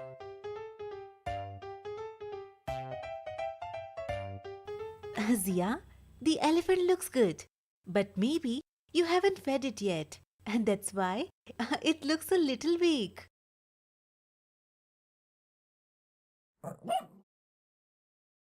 Upon hearing her mother, Zia started thinking that if the elephant's body is so big, then how much food does it eat in a day? Mummy, how much food does an elephant eat in a day? Zia, the elephant does not eat as little as other animals. It eats much more than them. The amount of food an elephant eats at once can be used by small animals to feed themselves for several days.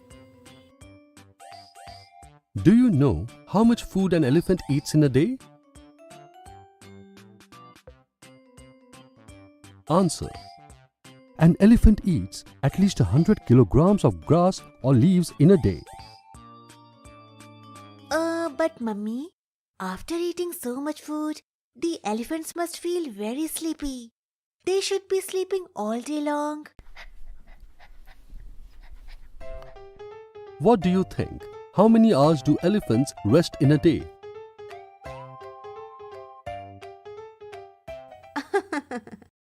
Zia, elephants sleep only for 2 hours a day, or at most only 4 hours.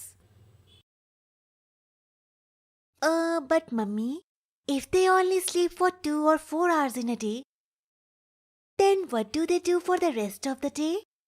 They don't even have to go to school like me. Yes, Zia.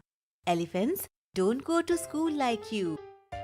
Instead, for the rest of the day, elephants play with their friends of their herd in water and mud, as it cools their bodies. And sometimes, to avoid the heat, they fan themselves with their fan-like ears.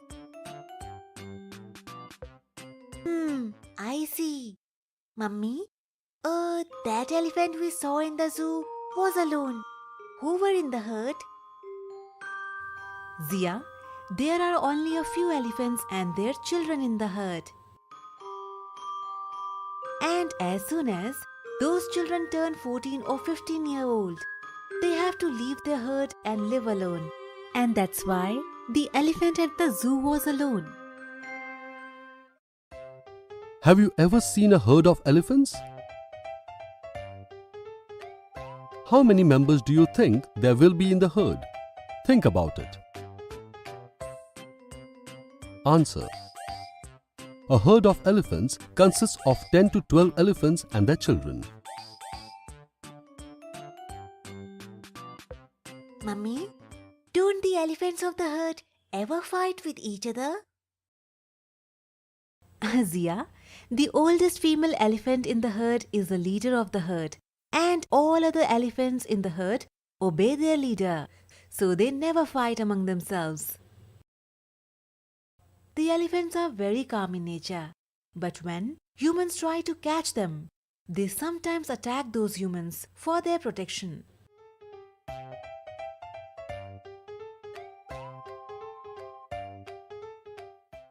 But mummy, why do humans catch the elephants? Zia, humans catch the elephants to use them for riding purposes or for carrying heavy goods, since an elephant is a very strong animal. Have you ever rode on an elephant? How did you like that ride? Do you think the elephant will face any problem with your weight?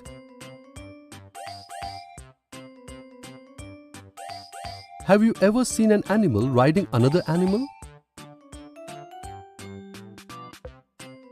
Why do you think this egret is sitting on a buffalo?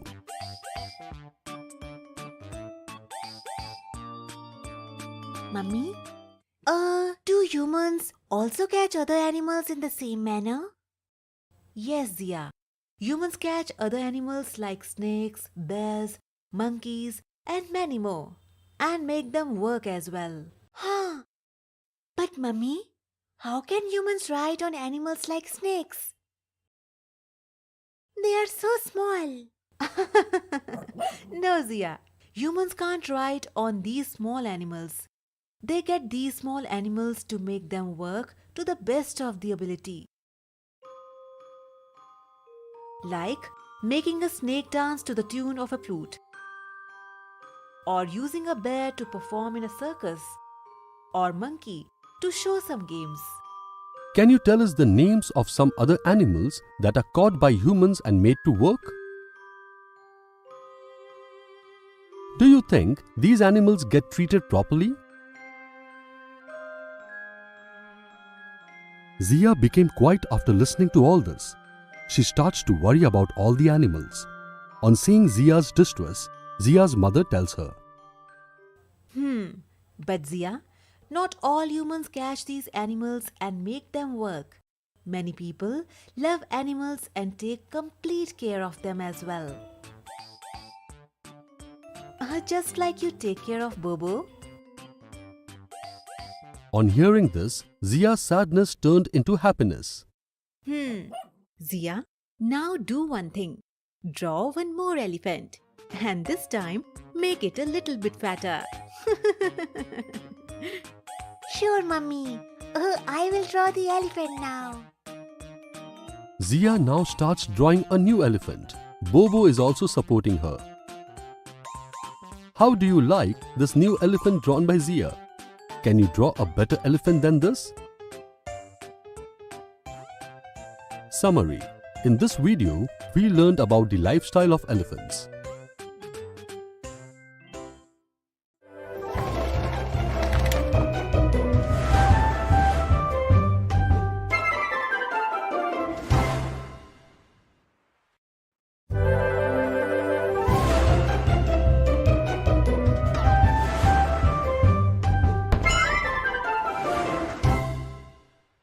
Chuskit goes to school. Introduction.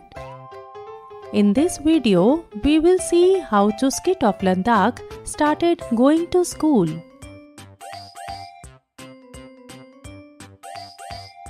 Today is Monday and it is almost time for Bittu to go to school. But Bittu is not ready yet. He is still lying in his bed.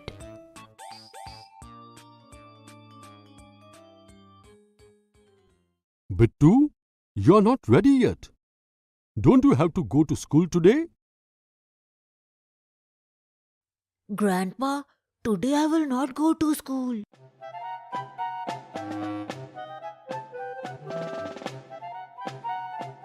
But why? Haven't you done your homework today? No, Grandpa, I have done my homework. But yesterday I scored too many runs in cricket, due to which I had to run a lot. Maybe that's why my legs are paining today. Then you will also have to carry a stick like me. Do you ever have trouble going to school like Bittu? Why does it happen? Bittu, pain in your feet is nothing. Some children cannot even use their feet. But still they go to school. But then how do they go to school? Bittu, don't you know about Chuskit? Chuskit? Who is that? Okay, let me tell you her story. Chuskit lived in Skitpo Pul village in Ladakh. There was a school in the village which was very close to Chuskit's house. All the children in the village used to attend that school. But Chuskit did not attend the school even though she was 10 years old. But why, Grandpa? Do you know why Chuskit didn't go to school?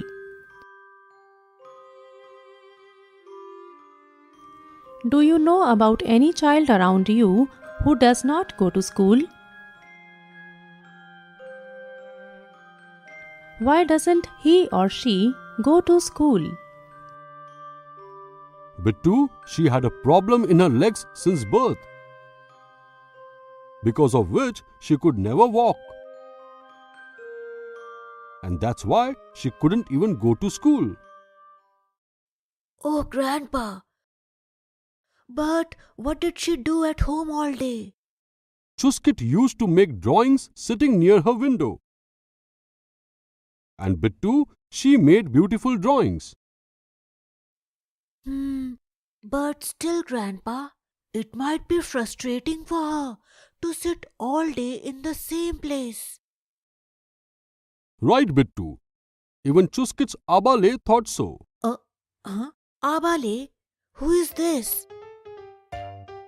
In Ladakh, they call their father as Abale and mother as Amale.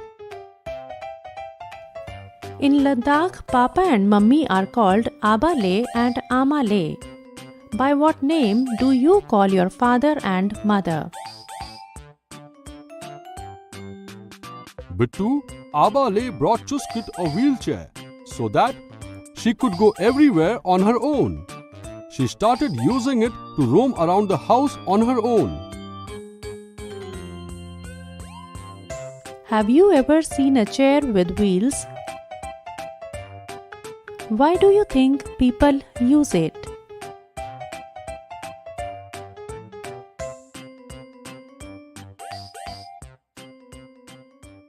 Chuskit was very happy after getting the wheelchair.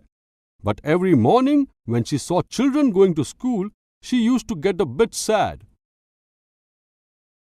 Seeing those children, she also felt like going to school. Grandpa, what did Chuskit do then? One day, Abdul came to Chuskit's house to give a letter. Abdul asked Chuskit the reason for her not going to school. Chuskit told him that her father could not pick her up every day and take her to school. And she could not go to school by herself, even if she wants to. Because the way to the school is bumpy and there is also a river on the way which is difficult to cross. Then what did Abdul do? Upon hearing all this, Abdul decided to take Chuskit to school.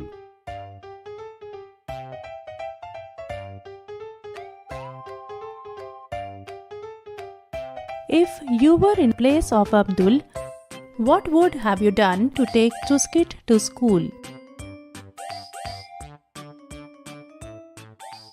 Abdul talked to the school children and teachers about this. Then one day, a group of all those children leveled the ground in front of Chuskit's house, and the other group leveled the ground near the river. And with the help of the teachers, he made a bridge with wooden boards on the river, which made it easier for Chuskit to cross the river. And by the time it was evening, they finished all this work also. Oh wow! They did all the work in one day. Yes, Bittu, if you do some work diligently, even difficult things could be done quickly. I understood. Grandpa, did Chuskit go to school then? Yes, Bittu, Chuskit was very happy to see all this. And the next day, she started moving her wheelchair to school. Her father and mother were also very happy to see all this. Bittu was very surprised to learn about Chuskit's struggle. Bittu began to think that if Chuskit could go to school despite having a leg problem, then why couldn't he go to school with only pain in his leg? Grandpa, Chuskit is very brave. She goes to school despite having a leg problem. I will also go to school every day, like Chuskit, from today. That's right. But Bittu, if you are in a lot of pain, then you don't have to go today.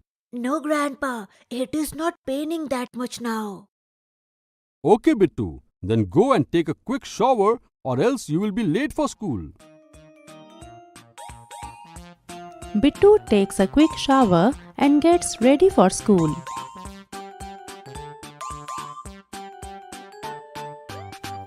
Summary. In this video, we saw how Chuskit of Ladakh started going to school.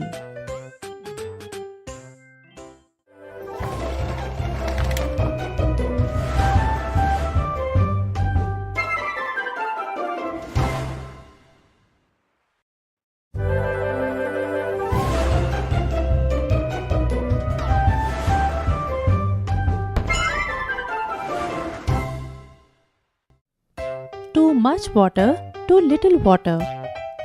Part 1. Story of Bhima Sangh.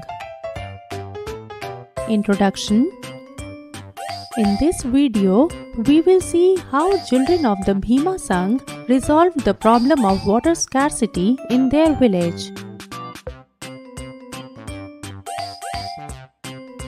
Today is Saturday and Bittu's school is closed. So, Bittu woke up late after a long sleep. Bittu, you got up so late today. Go quickly take a bath. Till then, your breakfast will be ready. Okay, Mummy, I will come quickly.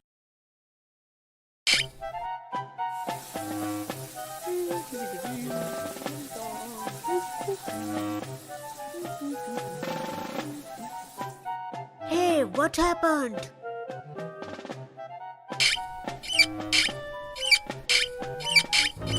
Mummy, water is not coming from the tap. How will I take a bath now?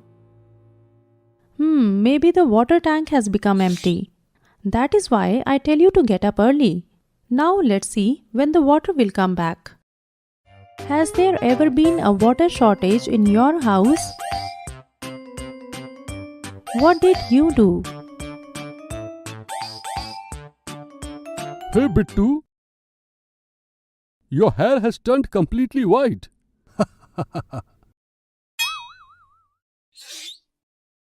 Grandpa, there is no water in the tank. What will happen if I go to the water park and there is no water? Water park? Yes, Grandpa. Tomorrow we are going to the water park from school. Well, have you ever thought that there is so much water in the water park to play? But in a lot of places, people don't even have access to clean drinking water. Bittu has never thought of such a situation. Have you ever thought of such a situation? From where does so much water come in the water park to play?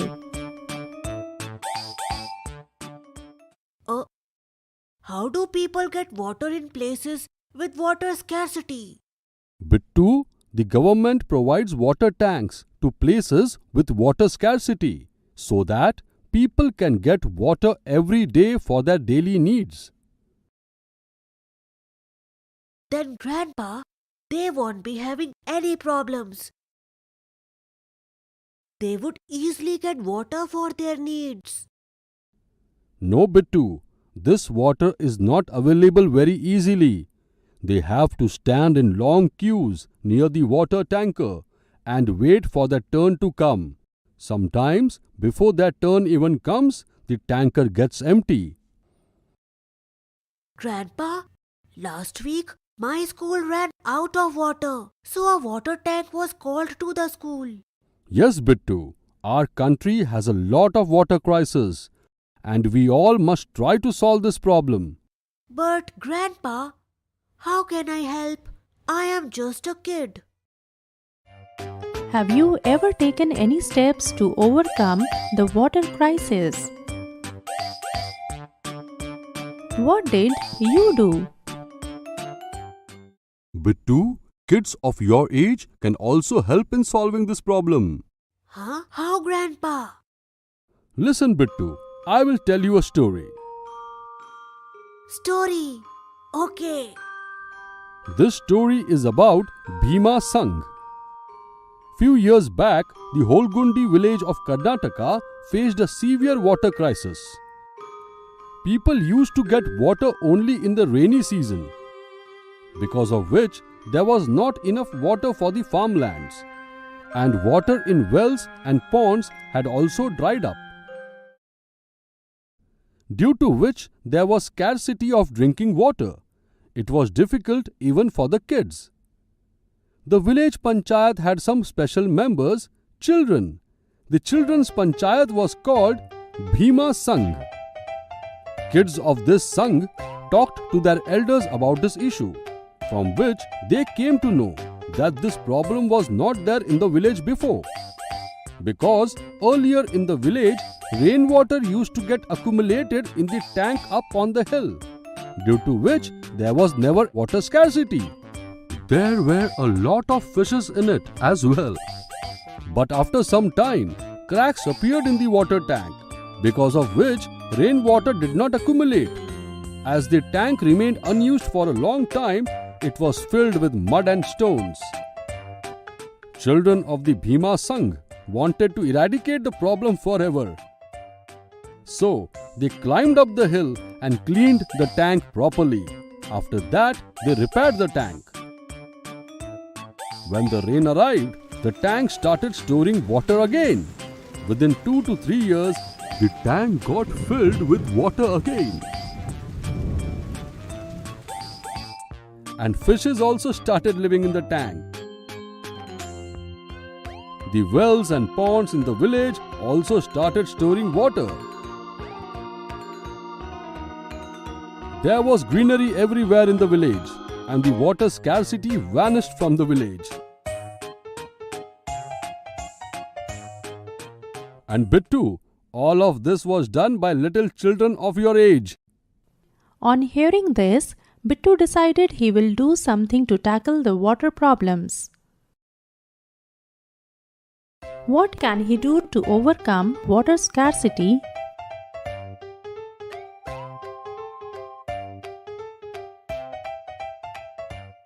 Bittu, Bhimasang brought water to their village, and now water is also coming from our tap.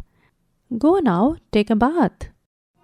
Bittu started bathing in the bathroom, and he closed the water tap while applying soap. But his humming did not stop.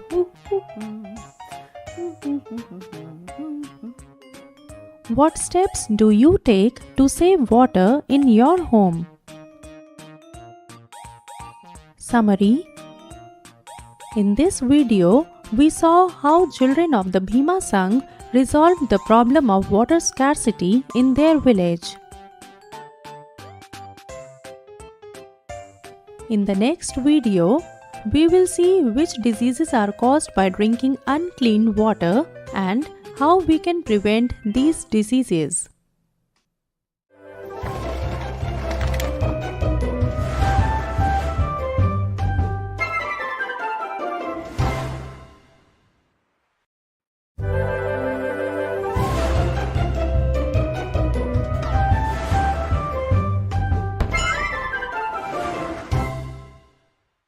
Hello kids!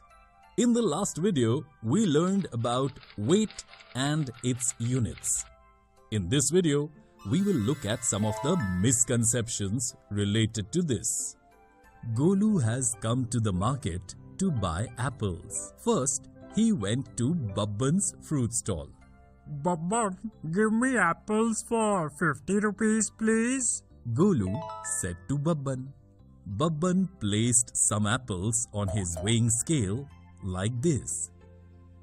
Golu, you will get 1000 grams apples for 50 rupees.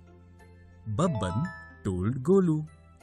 1000 grams! So many apples!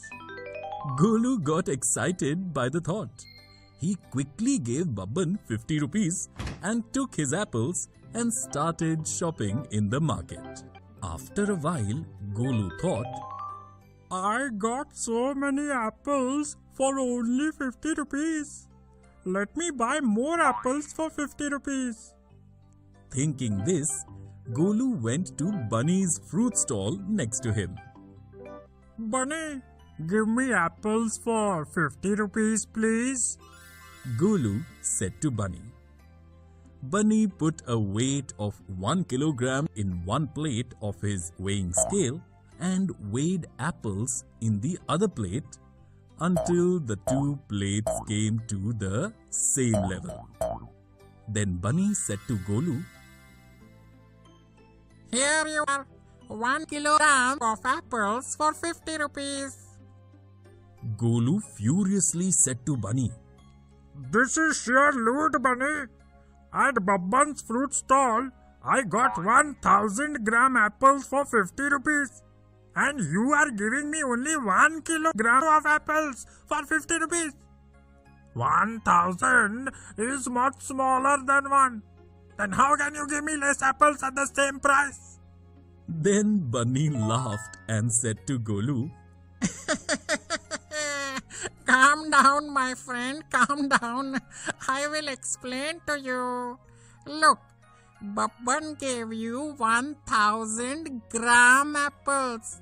And Golu, 1000 grams is equal to how many kilograms?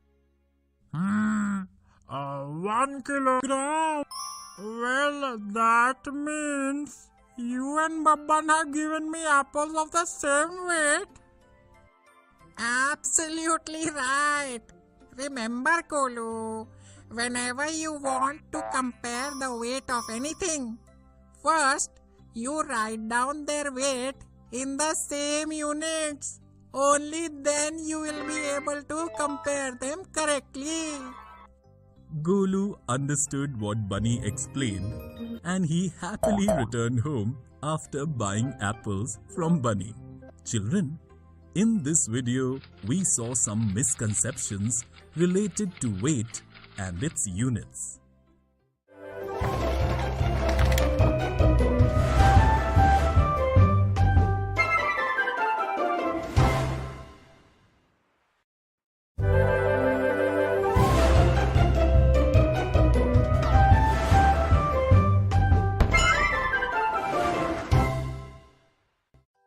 Hello children, in this video we will learn to solve some interesting word problems related to the 10th and 100th part.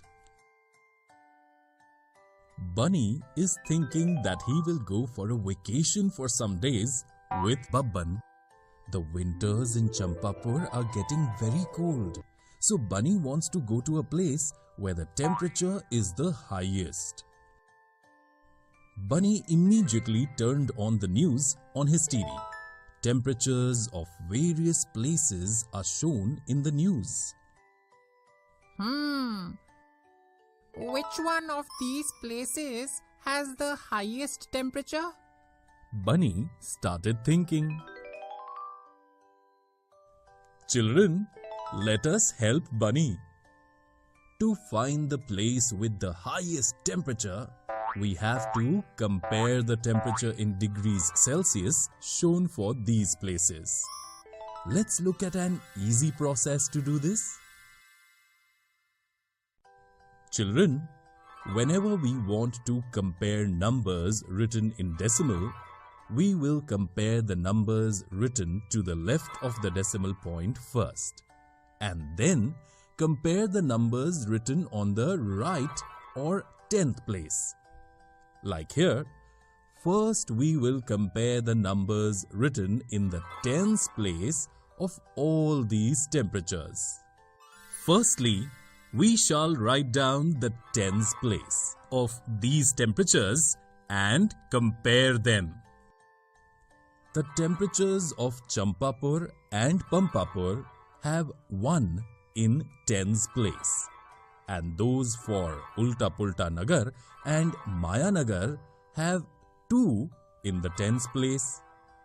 Since 1 is lesser than 2, we will now only compare the numbers in the units places of Ulta Pulta Nagar and Maya Nagar to find the place with the highest temperature.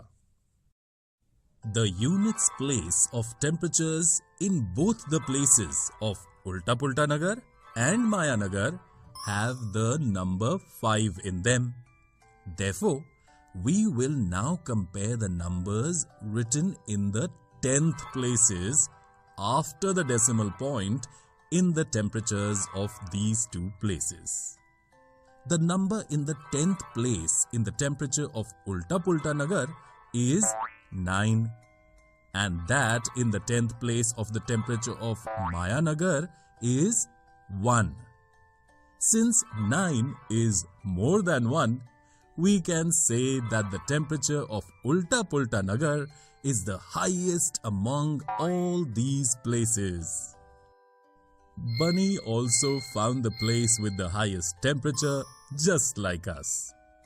Bunny and Babban collected some money together. Now Bunny is thinking, I have my 120 rupees 25 paise and Babban's 230 rupees 50 paise. Now, how much money do I have in total? Bunny immediately wrote this addition on a paper. I will first do this addition like a simple addition.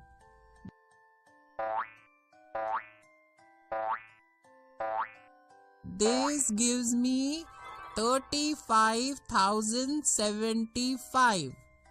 Now, because both these numbers have 2 digits after the decimal point, I will write a decimal point in this way in the answer. Oh wow! I now have a total of 350.75 or 350 rupees 75 paise. Bunny got very excited. He bought 2 train tickets to go from Champapur to Ulta Pulta Nagar. And together, Bunny and Babban reached Ulta Pulta Nagar for holidays. Children, in this video, we learned to solve some interesting word problems related to the 10th and 100th part. In the next video, we will learn to solve some more interesting problems related to this.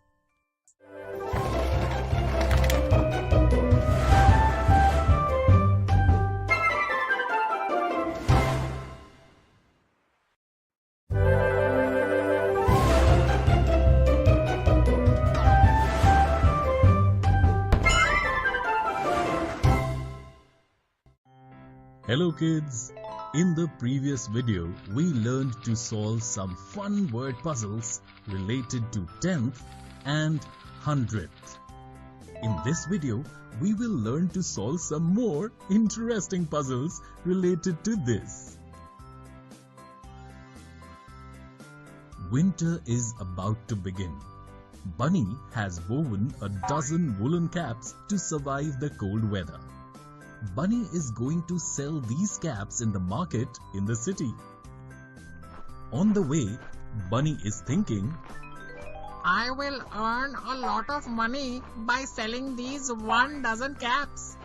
If I sell 1 cap for 5 rupees and 50 paise, how many rupees will I get in total? Just then, Babban was passing by. Bunny stopped Babban and asked him, Babban, how much money will I get for 1 dozen caps if I sell 1 cap for 5 rupees and 50 paise? It is very easy, Bunny. A cap costs 5 rupees and 50 paise. To find the price of a dozen or 12 caps, we have to multiply the price of 1 cap by 12. Babban told Bunny. I see. But there is also a decimal point in the middle. So how do I do this multiplication? Bunny told Babban. I will teach you. Look, first we'll write the price of 1 cap like this. Now, we will multiply 550 by 12, just as we do any multiplication. Saying this, Babban quickly multiplied it on a paper in this manner and wrote 6,600 as the answer. Wow!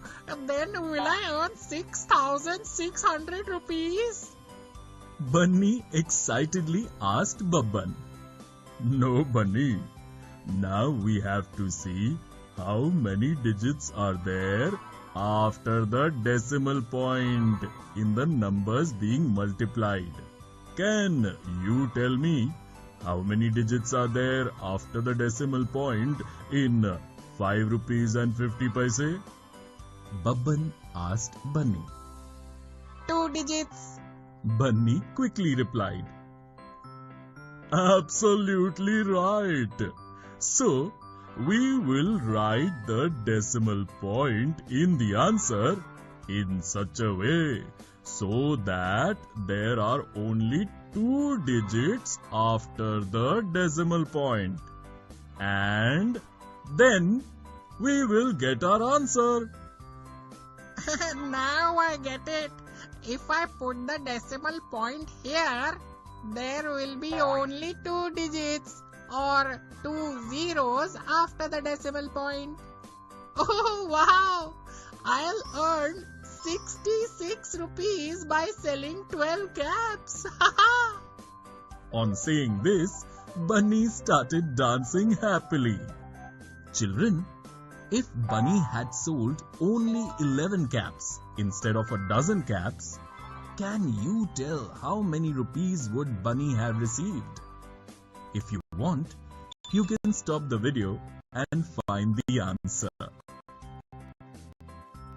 We will first multiply 5.50 with 11 in this way.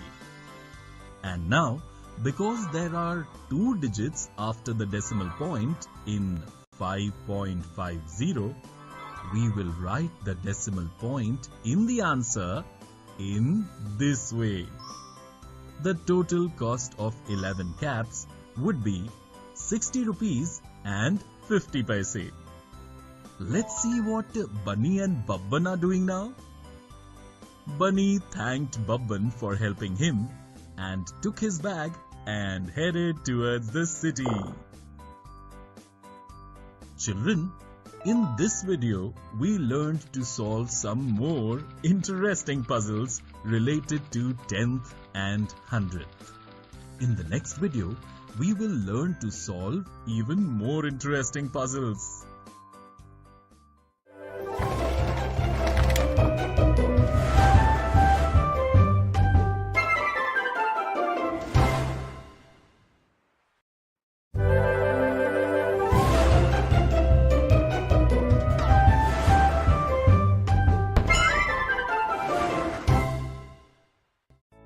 Hello children! In the previous video, we learned to solve some fun word puzzles related to 10th and 100th. In this video, we will learn to solve even more interesting puzzles. In the previous video, Bunny was going to the city to sell his caps. All of Bunny's caps got sold and he became very happy. Now, Bunny is thinking that he will sell quilts. Bunny has come to Uncle's shop to buy cloth to stitch his quilts. He wants to sell quilts of two different lengths. The yellow quilt would be 3.45 meters long and the blue quilt would be 4 meters long. Bunny bought the cloth for his quilt from Uncle and returned home. Bunny is thinking, How much longer would the blue quilt be compared to the yellow quilt? Oh, let me find the answer by using the subtraction process. In 3.45, 45 is the 45/100th part. But there is no 100th part in 4. So I can also write 4 as 4.00. Now I will subtract 345 from 400 first using this simple process of subtraction. That makes it 55. Now, because there are two digits after the decimal point, I will write the decimal point in the answer in such a way so that there are two digits after the decimal point, thought Bunny. Oh, the blue quilt is 0.55 meter longer than the yellow quilt. And because a centimeter is 100th part of a meter, 0.55 meter will be equal to 55 centimeters, thought Bunny. Bunny stitched his quilts and left for the city to sell his quilts. Children, in this video, we learned to solve even more interesting puzzles related to 10th and 100th.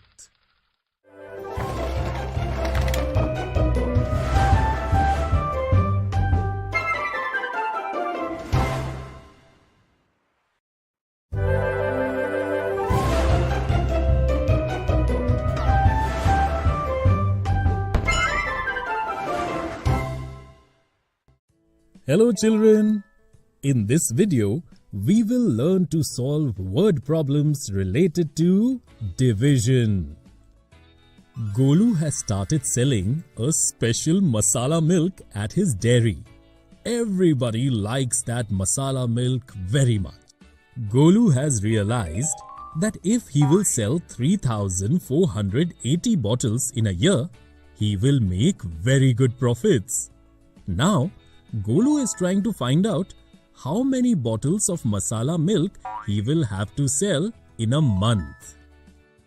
Children, can you help Golu? If Golu sells 3,480 masala milk bottles in a year, what process will we have to use to find out how many bottles he will sell in a month? That's correct! Process of division. Let us solve it together. A year has 12 months. Therefore, we will divide 3,480 by 12. Can we divide 3 by 12? No.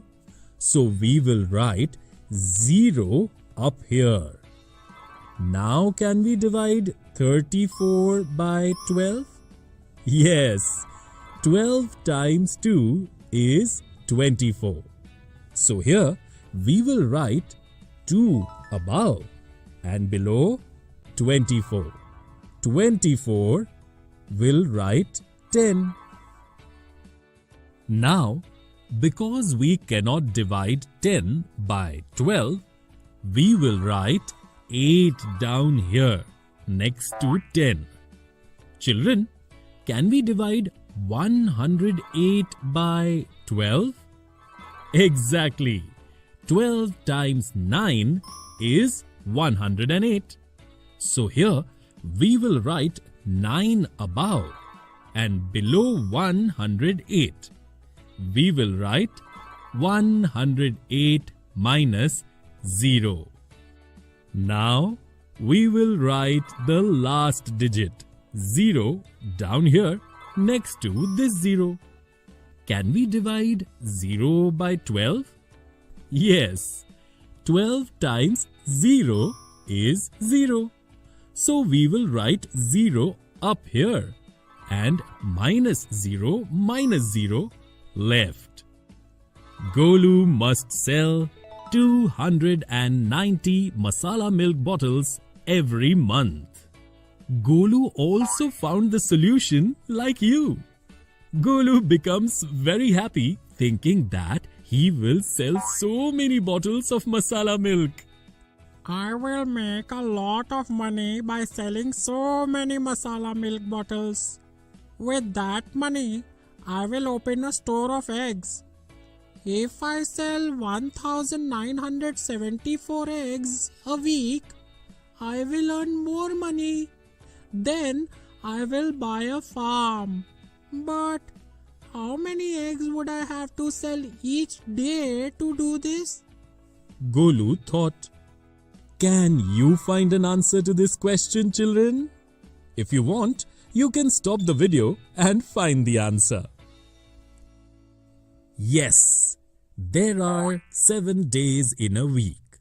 Therefore, to find a solution to this question, we have to divide 1974 by 7. We can find the answer in this way. Golu will have to sell 282 eggs a day. Golu was lost in his thoughts when he noticed the long queue in front of his dairy.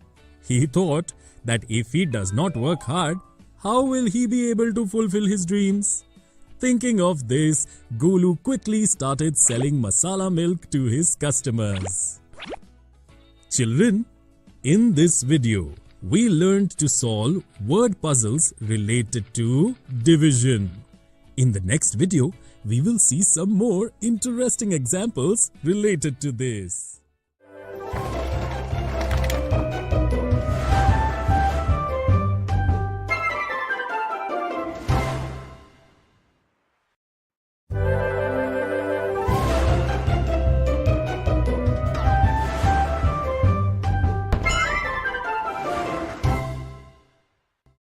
Hello kids! In the previous video, we learned to solve word problems related to division. In this video, we will learn more about it by some interesting examples. The wedding season is going on in Champapur. A lot of people have come to Chacha's shop to buy new clothes. Chacha has a cloth of this design which has become very popular. Babban is going to be married to Banno Bandariya. Babban has to make kurtas of this design for all the guests at his wedding. Chacha has a cloth which is 925 meters long of this design. Now, Chacha is thinking, It takes a 3 meters long cloth to sew a kurta. So, how many kurtas for the guests will I be able to sew with a 925 meters long cloth? Children, can you help Chacha find a solution? If you wish to, you can pause the video and find the answer. To find the solution to this question, we will use the process of division. We can divide 925 by 3 in this way. Chacha can make 308 kurtas for the wedding guests.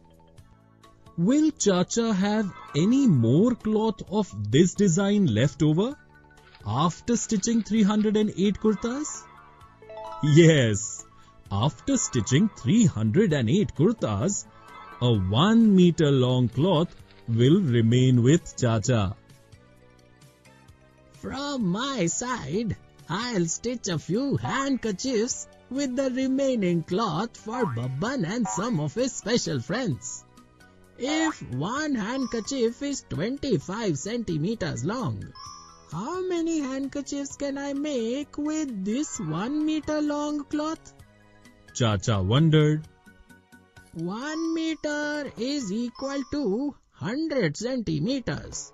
I can find this answer by dividing 100 centimeters by 25. In this way, Chacha divided 100 by 25. Chacha will be able to sew 4 handkerchiefs with 1 meter long cloth. Chacha was able to sew kurtas for all the wedding guests, and he made handkerchiefs for Babban and his 3 special friends. Babban was married with a lot of pomp and celebration, and all the wedding guests liked their kurtas very much. Children, in the next video, we will see some more interesting word problems related to this.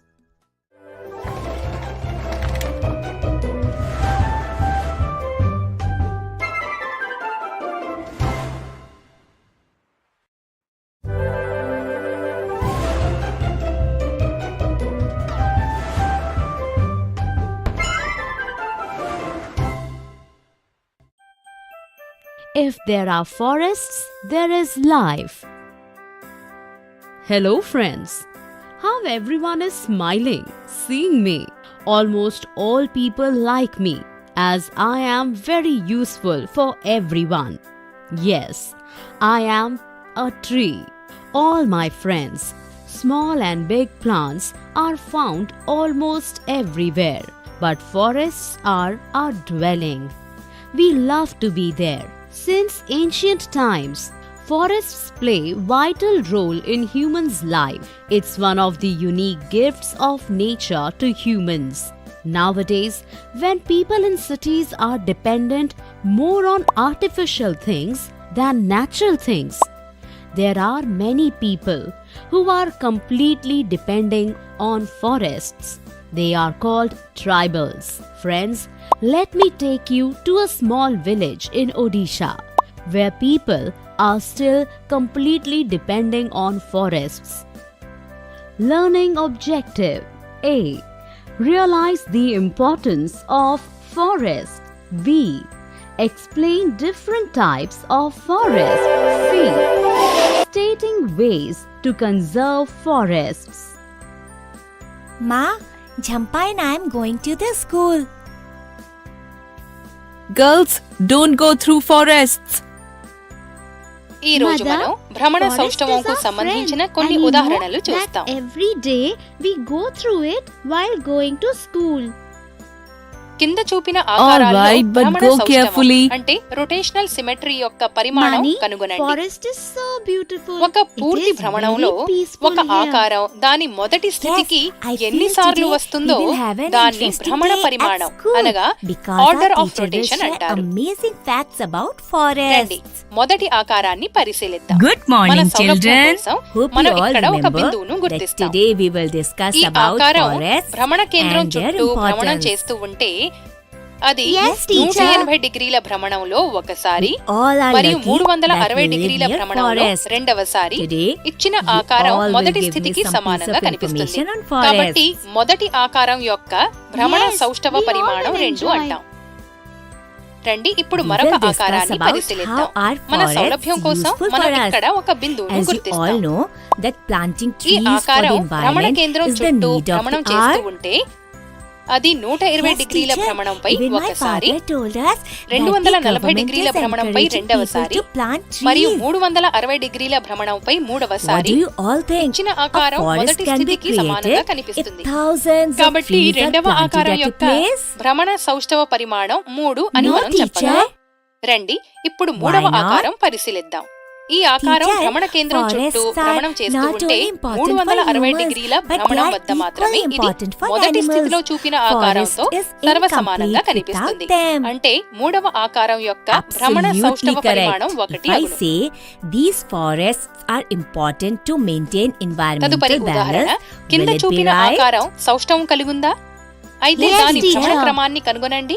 If భ్రమణం yes, తరువాత why? ఆకారం మొదటి ఆకారంతో సమానంగా Teacher ఉంటే दीदी, पादप जीव जंतु ఆకారంలో पक्षी భ్రమణ సౌష్ఠవం आदि ఉందని అంటాం. सभी जंगलों पर రండి खाने, ఇచ్చిన ఆకారంలో रहने, భ్రమణ सुरक्षा సౌష్ఠవం ఉందో आदि లేదో के लिए निर्भर తెలుసుకుందాం. है। మన సౌలభ్యం కోసం you are మనం దీని right. యొక్క ఒక That మూలలో is ఒక why బిందువు we గుర్తిస్తాం. can say తద్వారా that మనం భ్రమణ forests క్రమాన్ని అర్థం are చేసుకోవచ్చు. helpful to ఇప్పుడు maintain రండి భ్రమణ కేంద్రం environmental చుట్టూ balance. ఆకారాన్ని భ్రమణం చేయిస్తూ భ్రమణ సౌష్ఠవం Teacher, ఉందో లేదో these తెలుసుకుందాం. forests ఈ also ఆకారం no less 60 than డిగ్రీల life for కోణంలో tribal తిప్పబడినప్పుడు people. They give us so మొదటి many ఆకారంతో things. సరిగ్గా సరిపోతుందని మనం చూస్తాం. All of you make అనగా a ఈ list రెండు of స్థితుల్లో things we ఆకారాలు obtain from సర్వసమానంగా forests. ఉన్నాయి. Wood, తద్వారా ఈ medicines, ఆకారం fruits, భ్రమణ సౌష్ఠవం కలిగి rubber, ఉందని మనం and most చెప్పగలం. importantly, రండి భ్రమణ fresh క్రమాన్ని air to కనుగొందాం. breathe. మనం ఇచ్చిన ఆకారాన్ని Great 60 డిగ్రీల children. కోణంలో Beside తిప్పినప్పుడు these, ఏర్పడిన ఆకారం forests సరిగ్గా give ఇచ్చిన us దాన్ని many పోలి other ఉంది. things. అదే విధంగా 120 డిగ్రీలు, 180 డిగ్రీలు, 240 డిగ్రీలు, 300 డిగ్రీలు, 360 డిగ్రీల కోణాలలో ఆకారాన్ని తిప్పినప్పుడు కూడా Yes, వచ్చినవి teacher. సరిగ్గా ఇచ్చిన ఆకారాన్ని పోలి ఉన్నాయని These మనం forests చూడొచ్చు. ఈ విధంగా help to maintain ఇచ్చిన ఆకారం యొక్క seasonal భ్రమణ cycle. సౌష్ఠవ పరిమాణం 6 అని మనం చెప్పగలం. How do they maintain ఈ this? కోణాలను పరిశీలనగా చూస్తే భ్రమణ Let me సౌష్ఠవం tell యొక్క you, అన్ని కోణాలు as you all మొదటి know కోణం యొక్క that in our గుణిజాలు అని village మనం it చెప్పవచ్చు. rains ఇది a lot. అన్ని సౌష్ఠవ But do పటాలకు you know సత్యమే. why?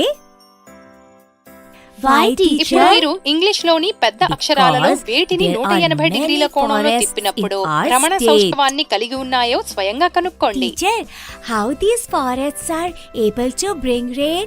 కాబట్టి ఈ రోజు మనం భ్రమణ Plants సౌష్ఠవంకు absorb సంబంధించిన water ఉదాహరణలను from the చూసాము. soil తదుపరి through వీడియోలో their వీటికి roots. సంబంధించిన This కొన్ని water అపోహలను చూస్తాం. evaporates to form clouds.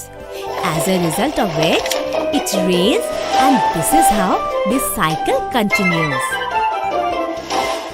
How do forests control soil erosion? The roots of the trees hold the particles of the fertile layer of the soil and thus prevent the ఈ erosion రోజు మనం by భ్రమణ wind or సౌష్ఠవంకు rain. సంబంధించిన కొన్ని అపోహలను చూస్తాం. That's great. We didn't know that forests even bring rain and అపోహ control ఒకటి, soil erosion. ఒక వృత్తం అంటే సర్కిల్లో భ్రమణ Teacher పరిమాణం Didi, అంటే order I of read in rotation the book ఎంత? that 1/3 కొంతమంది of the పిల్లలు earth is వృత్తం covered అంటే with సర్కిల్ forests. కేంద్రం అంటే సెంటర్ చుట్టూ భ్రమణం చేయడం ద్వారా You ప్రతి read it ఒక్క correct. 1 డిగ్రీ కోణంలో There are మొదటి వృత్తంతో variety of సర్వసమానంగా forests in our అంటే country. కాంగ్రుయెంట్ ఉంటుందని భావిస్తారు. 1 డిగ్రీలో ఒకసారి, అలాగే 360 డిగ్రీలలో 360 సార్లు సర్వసమానమైన వృత్తం లభిస్తుందని వారు భావిస్తారు. కాబట్టి వృత్తం పరిమాణం 360 యొక్క భ్రమణ సౌష్టవం కలిగి ఉందని వారు భావిస్తారు. ఈ అపోహ కారణంగా తప్పు సమాధానమైన ఆప్షన్ 1 జవాబుగా గుర్తిస్తారు. సరైన అవగాహన ఏమిటంటే వృత్తాన్ని 1 డిగ్రీ కన్నా తక్కువ కోణంలో తిప్పినప్పటికీ మనకు మొదటి వృత్తంలో సర్వసమానమైన వృత్తం లభిస్తుంది. ఎందుకంటే 0 మరియు 1 మధ్య అనంతమైన కరణీయ సంఖ్యలు ఉంటాయి. కాబట్టి మనకి మొదటి వృత్తంకు సమానమైన వృత్తం లభించినప్పుడు అలాంటి అనంతమైన కోణాలు ఉండవచ్చు. అందువల్ల వృత్తంలో భ్రమణ క్రమం లేదా పరిమాణం అనంతం అని మనం చెప్పగలం. అందువల్ల ఆప్షన్ 2 సరైన సమాధానం. అపోహ 2. కింద చూపిన సమచతుర్భుజంలో అంటే రాంబస్ లో భ్రమణ క్రమాన్ని గుర్తించండి. ఇక్కడ చూపిన సమచతుర్భుజం యొక్క 4 భుజాలు సమానం. 4 సమాన భుజాల ఆధారంగా ఈ ఆకారానికి భ్రమణ సౌష్ఠవ పరిమాణం 4 ఉందని పిల్లలు భావిస్తారు. భుజాలు లేదా కోణాల కొలతల ఆధారంగా ఒక ఆకారంలో భ్రమణ సౌష్ఠవం యొక్క క్రమం కనుగొనడం తప్పు. అందువల్ల ఆప్షన్ 1 తప్పు సమాధానం. సరైన అవగాహన ఏమిటంటే మనం ఈ ఆకారం యొక్క ఏదైనా ఒక స్థానంలో ఒక బిందువు అంటే పాయింట్ తీసుకుని దానిని కేంద్రం చుట్టూ తిప్పితే కేవలం 180 డిగ్రీల భ్రమణం మరియు 360 డిగ్రీల భ్రమణం వద్ద మాత్రమే మొదటి ఆకారంకు సర్వసమానమైన ఆకారం లభిస్తుంది. అందువల్ల ఇచ్చిన ఆకారానికి భ్రమణ సౌష్ఠవ పరిమాణం 2 ఉందని మనం చెప్పగలం. అందువల్ల ఆప్షన్ 2 సరైన సమాధానం. ఈ రోజు మనం సౌష్ఠవంకు సంబంధించిన కొన్ని అపోహలను చూసాము. You all have asked a very good question. Trees found here shed their leaves in summer and winter season. The new leaves grow in the months of March and April. Teacher, can I guess the name of a forest? Why not? ఈ రోజు మనం రేఖీయ సౌష్ఠవం అంటే line symmetry మరియు భ్రమణ సౌష్ఠవం అంటే rotational symmetry గురించి నేర్చుకుందాం. These forests are also called coniferous forests because some trees found here bear cones instead of సౌష్ఠవంగా seeds. అంటే సిమెట్రిక్ గా ఉందో లేదో మీరు చెప్పగలరా? As the snow falls in the mountains, the leaves of the trees found here might not be broad. సరే, మేమే చెప్తాము. మనం ఈ you have ఆకృతి drawn మధ్య the right నుండి వెళ్ళే conclusion. నిలువు Trees రేఖని found here అంటే are all vertical tall line ని and గీస్తే have pointed ఈ leaves. Rekha The branches are ఆకృతిని bent downwards ఒకదానికొకటి due to which Darpana when snow ప్రతిబింబంలా falls, ఉండే it slips 2 down సమాన from the భాగాలుగా leaves. విభజిస్తుంది. అనగా Teacher, అవి I'm ఒకదానికొకటి imagining all kinds of ఏకీభవిస్తాయి. forests. ఈ విధంగా ఏదైనా guess the Rekha name of వెంట the next forest. ఆకృతిని మడిస్తే Teacher, are దాని they 2 thorn భాగాలు forests? ఒకదానికొకటి ఏకీభవిస్తే Yes, అంటే there కోయిన్సైడ్ are thorn అయితే forests. ఆ These ఆకృతిలో are found in రేఖీయ areas సౌష్ఠవత where ఉంది. there is scanty rainfall. Some అంటే trees here దాని అర్థం have thick ఈ and ఆకృతిలో waxed రేఖీయ leaves సౌష్ఠవత to ఉంది. prevent అంటే ఈ evaporation. ఆకృతి Some trees సౌష్ఠవం are అంటే thorny. సిమెట్రిక్ గా These ఉంది. thorns ఇదే prevent విధంగా evaporation మనం and protect the trees from చేసే being eaten ఒక away అడ్డు by రేఖని కూడా animals. గీయవచ్చు. ఇది Nature కూడా gives ఒక us so సౌష్ఠవ many రేఖ things. అని మనం There are చెప్పవచ్చు. variety of forests found ఈ here. 2 రేఖలు కాకుండా దీనిలో Yes, రేఖీయ children, సౌష్ఠవతని nature gives చూపించే us so మరే many things. ఇతర రేఖ కూడా Now I లేదు. will tell you about కాబట్టి forests ఈ that you ఆకృతిలో all have 2 not సౌష్ఠవ thought రేఖలు of. ఉన్నాయని మనం చెప్పవచ్చు. Teacher, tell quickly. భ్రమణ సౌష్ఠవంలో These forests ఆకృతి are called భ్రమణానికి ముందు mangrove స్థితి forests. మరియు భ్రమణం తర్వాత These స్థితి trees are ఒకేలా grown ఉంటాయి. on the banks of rivers. ఒకసారి ఆలోచించండి, These forests ఈ ఆకృతిలో increase the భ్రమణ soil సౌష్ఠవత brought by అంటే the rivers rotational with them. Symmetry కూడా ఉందా? These trees grow in ఆలోచించండి. swampy regions. The roots of these trees భ్రమణ grow out సౌష్ఠవతని of swamp పరీక్షించడానికి and మనం ఈ respire. ఆకృతిపై ఒక బిందువుని We did సూచిద్దాం. not know ఈ that the బిందువు forests ఈ are ఆకృతిలో classified on the ఒక basis భాగం of the కాదని trees. Where గుర్తుంచుకోండి. are these forests found? ఈ ఆకృతిని దీని They are కేంద్రం found in ఆధారంగా Sundarbans తిప్పితే in West Bengal. 180 The డిగ్రీల forests are భ్రమణం our తర్వాత treasure, which give us ఆకృతి so many తొలి things, ఆకృతితో but they are being cut ఏకీభవిస్తుందని due to మనం increasing చూడవచ్చు. population. We humans are cutting them to ఇదే build విధంగా మనం accommodations ఈ and ఆకృతి projects. 360 డిగ్రీలు భ్రమణం Knowing the చేసిన fact తర్వాత that కూడా so many మళ్ళీ people తొలి are solely ఆకృతితో dependent on ఏకీభవిస్తుందని మనం forests, చూడవచ్చు. they are being cut. కాబట్టి It's a ఈ matter of ఆకృతిలో concern. భ్రమణ సౌష్ఠవం కలదు అని మనం చెప్పవచ్చు. Children, what do you think? ఒక పూర్తి Cutting of భ్రమణంలో forests, ఆకృతి displacement 2 సార్లు from తొలి forests ఆకృతితో is ఏకీభవిస్తుంది. కాబట్టి Is it harmful ఆకృతిలో for animals భ్రమణ సౌష్ఠవ as well as పరిమాణం 2 humans? ఉందని మనం చెప్పవచ్చు. Did people ఈ ever విధంగా oppose ఈ cutting of ఆకృతిలో forests? రేఖీయ సౌష్ఠవత మరియు భ్రమణ People had సౌష్ఠవత opposed. 2 ఉన్నాయి. In 1973, the forest contractors ఇప్పుడు ఈ ఆకృతిని started చూసి cutting trees దీనిలో in Mandal రేఖీయ village సౌష్ఠవత at మరియు Alaknanda భ్రమణ Valley in సౌష్ఠవత Uttar ఉందో Pradesh. లేదో When చెప్పండి. the women of the village saw them cutting forest, they decided to hug the trees ఈ to save ఆకృతిలో them. మనకి This was the ఒకదానికొకటి reason why this Darpana movement was ప్రతిబింబాలయ్యే called Chipko movement. 2 Thus, సమాన భాగాలు people could see లభించేలా forest మనం through A this విధంగానూ ఒక సౌష్ఠవ రేఖను Teacher, గీయలేము. who led this కనుక movement? ఈ ఆకృతిలో రేఖీయ Sundar సౌష్ఠవత Lal లేదని Bahuguna మనం led the movement. చెప్పవచ్చు. He was an దీనిలో భ్రమణ environmentalist. సౌష్ఠవత This ఉందా? movement was started to బాగా save the ఆలోచించండి. forest and the rights of tribal people. Like these సరిగ్గా people, చెప్పారు. if we ఈ take the ఆకృతిపై responsibility ఒక to బిందువుని protect సూచిద్దాం. forest, we ఈ can save బిందువు them. ఆకృతి యొక్క భాగం కాదని గుర్తుంచుకోండి. Teacher, our government would have ఇక్కడ మనం started few 180 movements డిగ్రీల and భ్రమణం projects తర్వాత to save మరియు forests. 360 డిగ్రీల భ్రమణం తర్వాత వచ్చే Yes, dear. ఆకృతి Our తొలి government స్థితితో has started ఏకీభవిస్తుంది movements అని like చూడవచ్చు. Van ఒక Mahotsav, పూర్తి social భ్రమణం అయ్యేసరికి forestry, ఆకృతి etc. 2 సార్లు తొలి ఆకృతితో Teacher, ఏకీభవిస్తుంది. we have heard కాబట్టి that Environment ఆకృతిలో Day is భ్రమణ also సౌష్ఠవ celebrated. పరిమాణం 2 ఉందని మనం చెప్పవచ్చు. Yes, you are absolutely రండి. correct. Every year ఇప్పుడు on ఈ 5th ఆకృతి June, గురించి people మాట్లాడుకుందాం. all over the ఇదొక world వృత్తం, అంటే celebrate this circle. day. On this day, వృత్తంపై people బిందువులు plant trees అనంతంగా and ఉంటాయి. promise to save forests. మనం వృత్తం యొక్క కేంద్రం గుండా From వెళ్లే now A onwards, రేఖని we all గీసినా will never forget ఆ to Rekha plant trees on this వృత్తాన్ని day. What do you ఒకదానికొకటి say, దర్పణ friends? ప్రతిబింబాలయ్యే 2 You సమాన are right, భాగాలుగా Mommy. విభజిస్తుంది. ఈ విధంగా Children, వృత్తం as you రేఖీయ all సౌష్ఠవ know ఆకారం. that forests are the natural వృత్త కేంద్రం habitat of గుండా the animals, అనేకమైన the రేఖల్ని environmental అనంతంగా balance will గీయవచ్చు. get disturbed if there would కాబట్టి be no వృత్తంలో forest. సౌష్ఠవ రేఖలు We అనంతంగా all ఉంటాయని promise to మనం encourage చెప్పవచ్చు. people to plant trees ఇదే and విధంగా conserve మనం భ్రమణ forests. సౌష్ఠవతని పరీక్షించడానికి You ఈ are వృత్తంపై ఒక బిందువుని సూచిద్దాం. Very ఈ good, బిందువు children. ఆకృతి యొక్క భాగం Hope కాదని you all would గుర్తుంచుకోండి. have gathered ఇప్పుడు మనం information వృత్తాన్ని about ఏదైనా forests కోణం and their అంటే ఉదాహరణకి conservation. 0.1 degree, 0.5 degree, 1 degree, 10 degree, 80 degree మొదలగు కోణాలలో తిప్పితే తొలి ఆకృతితో ఏకీభవించే ఆకృతి లభిస్తుంది. కాబట్టి మనం చెప్పవచ్చు వృత్తానికి భ్రమణ సౌష్ఠవ పరిమాణం అనంతంగా ఉంటుందని. Today we will see examples of three-dimensional ఇప్పుడు shapes, మీరొక cube, cuboid, షడ్భుజిలో prism, అంటే pyramid. హెక్సాగన్ ఎన్ని సౌష్ఠవ రేఖలు ఉన్నాయో మరియు దీని భ్రమణ సౌష్ఠవ పరిమాణం ఎంతో Example 1. కనుగొనండి.